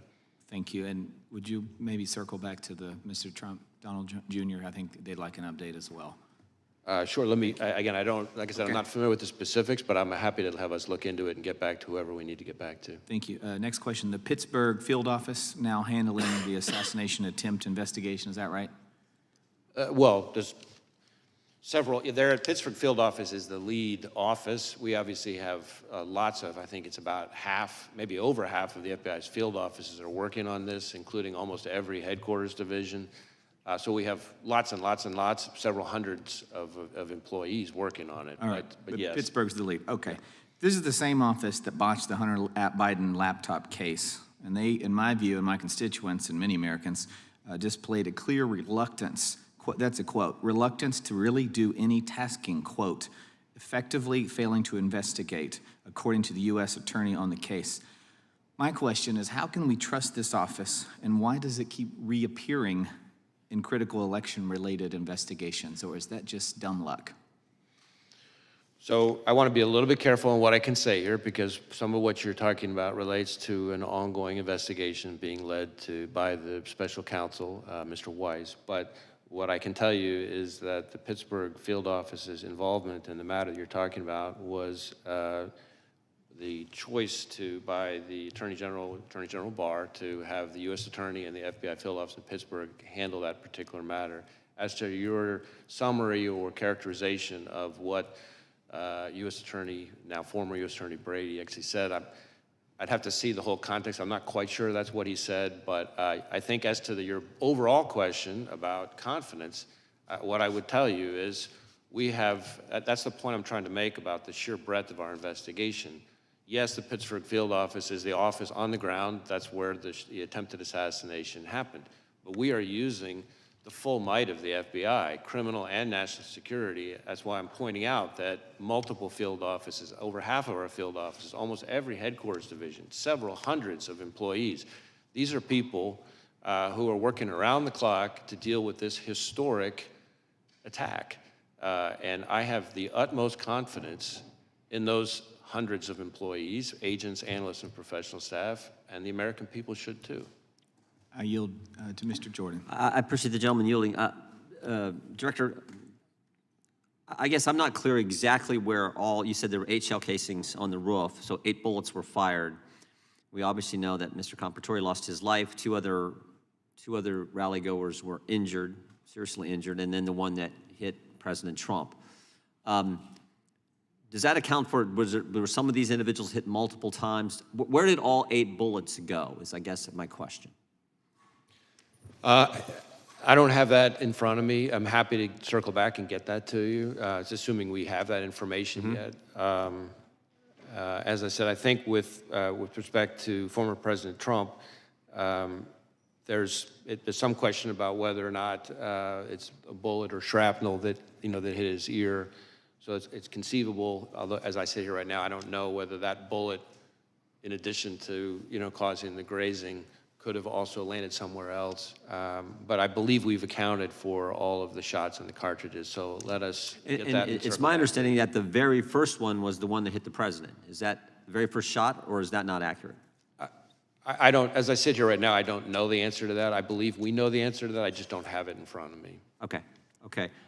Is there any chance I mean, it seems to me that this bad guy, this shooter, was focused on President Trump, but you indicated that he purchased 50 rounds of ammunition, I believe, earlier that day. Do you have any indications thus far in your investigation that in addition to going after and trying to assassinate the former president, he was also looking to do a lot more damage to other individuals? That's a hard question to answer. What I would say is I agree with you that his preparatory activity is what we've seen so far, the limited information that has been relevant and interesting about his preparatory activity does seem to be that he had settled on former President Trump as a target and this rally as his moment to try to take a shot. In addition to the 50 rounds, of course, you have the issue of these explosive devices. Right. And so what else he may have had in mind is something that I think is very much of an open question. On the one hand, you have these explosive devices, including the one still back in his home that wasn't in quite the same stage as the one in the the ones in the vehicle. But he clearly had those explosive devices for some reason. And so we're trying to figure that out. As I've said before, sometimes in these kind of situations, you find like a manifesto or something like that. It's frustrating to us, and I'm sure frustrating to you and the American people, that we haven't found anything quite like that. We'd love to have a roadmap that tells us exactly what he was thinking. We haven't found that yet. Doesn't mean we won't. We're looking all over the place, and we're going to leave no stone unturned. Thank you. A gentleman from Texas is recognized.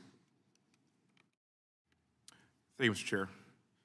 Thank you, Director, for being here today. I know it's been a very long day, busy day on Capitol Hill, and also I want to apologize in advance if there's any repetitive questions from me.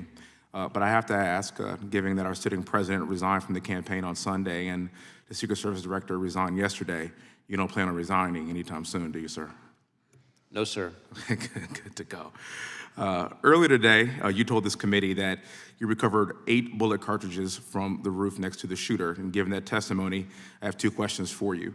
How many shots were fired at President Trump, and how many shots were fired in total of the entire day? I know I keep hearing 8, but were there any more that were unaccounted for? The best information I have right now is 8 shots. As to the sequence, I'm not sure I have that sitting here right now. As I said to the chairman, I'm going to go back to my team and see if we've got that nailed down yet. And if we have, I'm happy to share it with you and the rest of the committee. Please do, sir. Thank you very much for that. You also mentioned that the shooter used encrypted messages to communicate. Specifically, do you know what apps or what apps that he was using to communicate, and can you confirm if he was communicating with any foreign nationals through the encrypted messages? So as to the names of the apps, I don't have that right here in front of me. As far as communicating with any foreign actors, I'll say two things. One, we haven't, as I think I've testified before, but we have not, at the moment at least, identified any accomplices or co-conspirators, foreign or domestic. So that, as to foreign contacts, of course, that's part of why we want to get access to the encrypted messages, because that might tell us whether he'd been in contact with somebody. Thank you. Let's talk about motive. I know the FBI has taken a lead role in investigating the assassination on President Trump. Your team has searched the shooter's phone, conducted countless interviews, done extensive research into his motives. As of today, July 24th, 2024, do you and your team know the motive of the shooter or have any idea on what could have driven it? Well, know and have any idea are two very different things. Okay. We do not know the motive. That is obviously one of the central questions in our investigation. And it's been very frustrating to us that a lot of the usual kind of low-hanging fruit places that we would find at have not yielded significant clues about his motive. Okay. Having said that, we have seen indications that he was interested in public figures. And that in the period around July 6th, leading up to July 13th, he does seem to have become very focused on this particular rally and former President Trump. But exactly what his thought process was in doing that, that's something that's still very much under investigation. I want to make something clear to the American people to try to help out what motive could be. And again, it's not my job to steer it, but here are some of my thoughts. I'm not sure about motive either, specifically, but I can tell you that after this assassination attempt, people on both sides have said that both parties need to tone down the rhetoric. But recently, just on Monday, in fact, President Biden called into the Harris campaign event and said that President Trump was a threat to democracy. Just take a look behind me at these photos. This is a magazine cover of the New Republic from June 2024, published just 1 month before the assassination attempt on President Trump. In a tweet explaining the cover, the New Republic said this: "Today, we at the New Republic think we can spend this election year in one of two ways. We could spend it debating whether Trump meets the 9 or 17 points that define fascism, or we could spend it saying he's damn close enough and we'd better fight. We unreservedly choose the latter course." Now, sir, I know you said that the FBI doesn't have a clear motive yet, and you've explained that, but in your professional experience as an investigator, do you think that language like this could radicalize someone to engage in political violence? I certainly understand the point of the question. What I would tell you is that, respectfully, I don't think it's appropriate for me as FBI director to be characterizing or engaging in public commentary on specific people's rhetoric. And that's because it's not that I don't understand why you're raising the question, but I'm saying that in my role, I have to be very careful to make sure we speak through our work, and we speak through our cases and our intelligence products, not the FBI director chiming in the public square on different people's political commentary. I understand. For the record, there was an assassination attempt on an American president, and I will be asking these same questions even if it were President Biden. And my message to the American people is that we need to do better. I yield back the rest of my time, and thank you for being here, sir. I know it's been a very long day. Gentleman yields back. Gentleman from South Carolina is recognized. Thank you, Chairman, and thank you, Director, for being here. It's refreshing. I was in the oversight hearing earlier this week, and although we don't have an idea on everything, your ability to come in here and actually give way more than Director Cheadle ever did is somewhat refreshing. You saw some pretty bipartisan frustrations exhibited in that particular hearing. I'm sure you've seen part of it. I want to follow up on a couple of lines of questions that I had with Director Cheadle that she actually answered, which was remarkable. One, she had indicated that Secret Service at the Trump rally did not have any radio recordings. Is that, in your investigation, is that accurate? I'm not sure I know the answer to that. I believe there may be some recordings on the local law enforcement side. As to whether or not we have recordings on the Secret Service side, I'd have to drill back into that. And the reason you might say, well, how the heck can you not know? Well, we certainly have interviewed lots of Secret Service employees, so what we know from the interviews versus some other source, as I sit here right now, I don't know.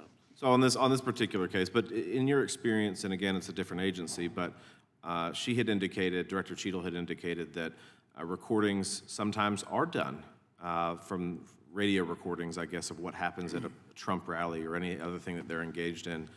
Is that your experience as well, that sometimes there are audio recordings of communications between law enforcement officials?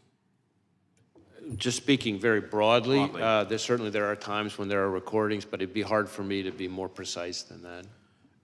And I know that you can't answer whether they were here in this instance or not, but what would cause recordings to not exist for the Trump rally, if, as a hypothetical? What would be the reason that that would happen? I'm afraid I don't know the answer to that. I mean, if they didn't record, there may be situations where they just don't record in the first place, and why that would be, though, I'm not sure I can answer that.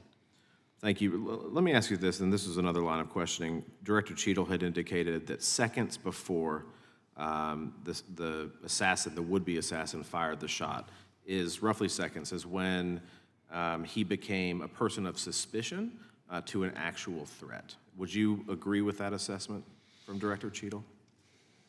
Well, let me try it this way. I think there are sort of three, in my mind, there's sort of three, let's say three significant moments on this continuum that you're kind of getting at.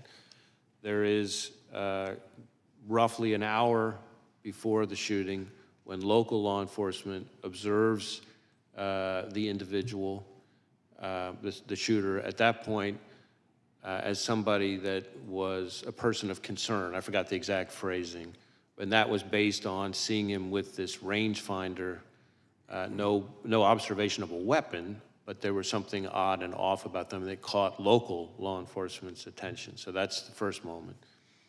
Then there's a second moment, which is, I think just minutes before the shooting, where local law enforcement observed him on the roof, but didn't see a weapon, is my understanding at that point. And at that point, their level of concern obviously was even higher. And then there's the third moment, which is that moment when local law enforcement saw him, the officer who climbed up with the assistance of his colleague, and saw the shooter in the prone position with the weapon, and that's seconds before the event. And so, terminology, I'm not sure, but it seems to me there's an evolution of concern over that time period. Correct, an escalating concern.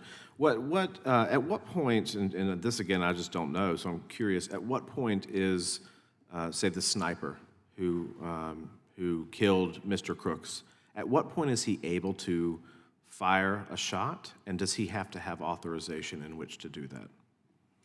I don't know that I know Secret Service's rules of engagement in that situation. It's possible that our interview of the counter-sniper has uncovered that. Again, our focus has been, I certainly understand why you're asking the question, but our focus has been on the shooter himself and his actions and the attack. These two other reviews, the DHS Inspector General and the outside independent panel, are both looking at the performance of the Secret Service, which would, I'm confident, include the question that you're talking about. Thank you. And I actually think, from a legislative purpose and what this body will probably ultimately do, it's of great importance that we break down barriers of communication and that we allow, officers to do their job without, so that this doesn't happen again. And I appreciate you being here. Thank you, Director. Gentleman yields back. Gentleman from Ohio is recognized. Well, once again, as Congressman Fry said, we want to thank you for your time and a lot more information today than Monday, so thank you for that. I just have a handful of questions. I would love to have just a simple yes or no so we could get done with this. So on day one, President Biden issued an executive order mandating DEI programs in the executive branch. You responded by hiring FBI's first ever Chief Diversity Officer. You're even on the Bureau's website quoting, saying that diversity and inclusion of the workforce is something I care deeply about because the success of our efforts impacts our operations, our culture, and our future, end of quote. So Director, just a simple yes or no, do you still find DEI hiring practices to be central to the FBI's operations, cultures, and future? I believe that diversity is an important part, is a core value of a high-performing organization. Do you have any concerns that our homeland security efforts will be hampered if the FBI continues to use DEI as a primary hiring measure? I don't believe that we use DEI as a primary hiring metric. I would say that we have not lowered our standards. Yes or and no, please? Let me, if I could finish. It's not a yes or no question. We have not lowered our standards, and the facts back that up. Are you aware of a 112-page report compiled by senior agents and analysts which stated, quote, if the current trajectory of the FBI special agent recruitment and selection continues, using DEI as the primary and sole measure of our homeland security efforts will be significantly hampered. Do you know about that 112-page report? I'm aware of a report from a number of anonymous former employees. Thank you. Do you agree that protecting the former president falls under the umbrella of homeland security? Well, protecting the former president, the physical security, the protective detail on the former president is the province of the Secret Service, which is part of the Department of Homeland Security. It is my understanding that historically the FBI had 100,000 applications for special agents on file at any given time of the year. So talking about slipping recruitment, are you aware that on February of 2024, a letter from the FBI's Assistant Director for Training Division, which reported that FBI only received an estimated 48,000 applications over a 2-year period? I don't know if we're comparing apple to apple. What I can tell you is that in the time that I've been FBI director, the number of Americans applying to be special agent has gone up dramatically. To the tune of, in some cases, double or triple the pace So it the was when 48,000 if I is could wrong? finish, sir, if I could finish, please, to a rate that is higher, you'd have to go back about a decade or so to find the number of Americans applying to be special agents that are currently applying. Okay, so for the record, that 48,000 is probably wrong then in your eyes? I don't know, I don't have the letter in front of me, but what I'm not sure of is that we're comparing apple to apple in terms of time periods and everything else. In advance of the Trump shooting, United States Secret Service Special Agent in charge Tim Burke reportedly told law enforcement partners that NATO summit in Washington, D.C. limited his resources available to the Trump rally. The service has similar DEI hiring aims and failed their zero-fail mission to protect President Trump. Director Cheadle has since stepped down. Could the hyperfixation on hitting Biden administration's imposed DEI rules by causing the FBI and the federal law enforcement agencies to not only miss their prime candidates, but also potential threats? Well, I can't speak to Secret Service's hiring practice. What I can tell you is that, in my view, diversity, like everything else, is something that has to be done in the right way. Just like everything else, there's a right way and a wrong way to achieve it. I think we can and have achieved improvements in diversity and, at the same time, not lowered our standards. And I think part of the reason we've been able to do that is because of the encouraging increase in the number of Americans applying to be special agents. The investigation to the planting of pipe bombs at the RNC and DNC headquarters has been going on for over 3.5 years and will soon have lasted longer than the Biden presidency. I look forward to you proving yourselves because we haven't received any update right now on the Trump shooting since July 15th, and the people really need that. Can the public expect a more transparent and timely investigation into the attempted assassination of former President Trump? I've been testifying here all day about the investigation into attempted assassination of former President Trump, and we've done multiple briefings, and I've answered multiple questions. And we appreciate that because, Okay, it's, like I that's said, what you it's a were lot, asking. Well, it just seems like there hasn't been a press conference to the people to go through all the different details that were already presented today. And I'll just leave you with one final question. The government is not doing their job. Do you feel as the director that perhaps like not only the FBI, but the Secret Service needs to have a complete reconstruction? Or do you think it's still put together the way that could best do its job?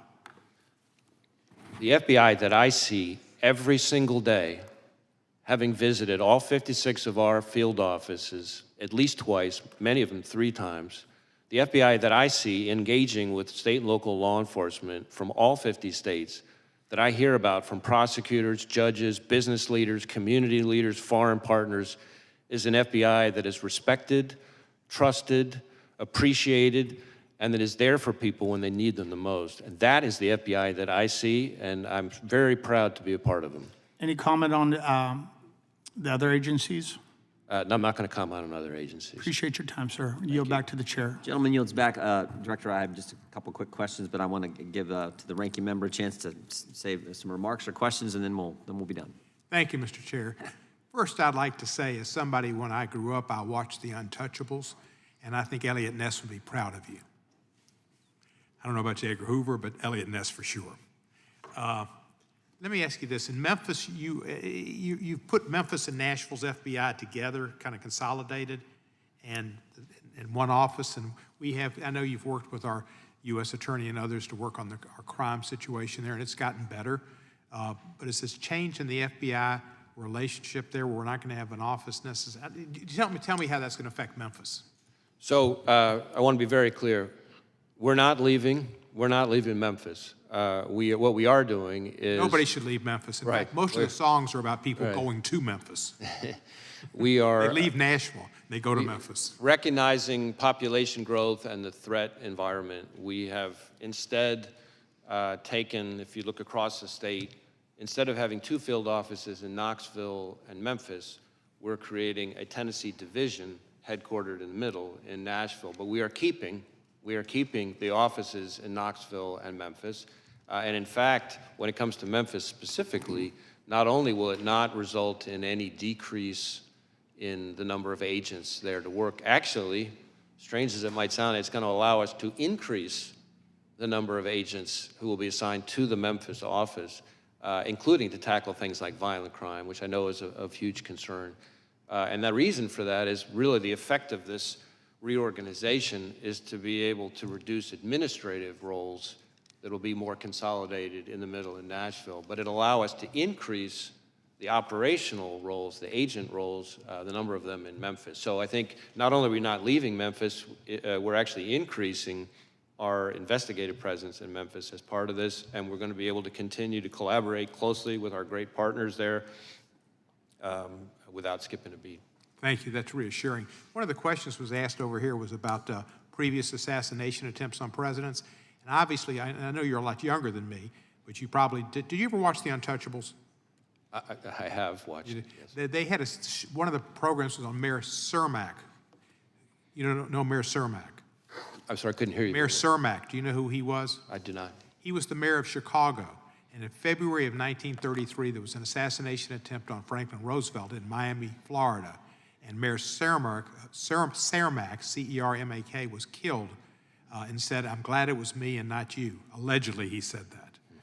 But anyway, that was an attempt, and it failed, and that was, Untouchables brought it into my consciousness. But thank you for your work. I appreciate it very much. And I appreciate you're not looking into changing our Democratic nominee. That's something we normally do. Thank you. Director, I'm still not clear in my mind. When did the counter snipers, the good guys, when did they first get eyes on the bad guy, the would-be assassin, on the roof of the AGR building? I'm not certain, but I'll take my best effort here. I guess I'm sorry to interrupt, but yeah.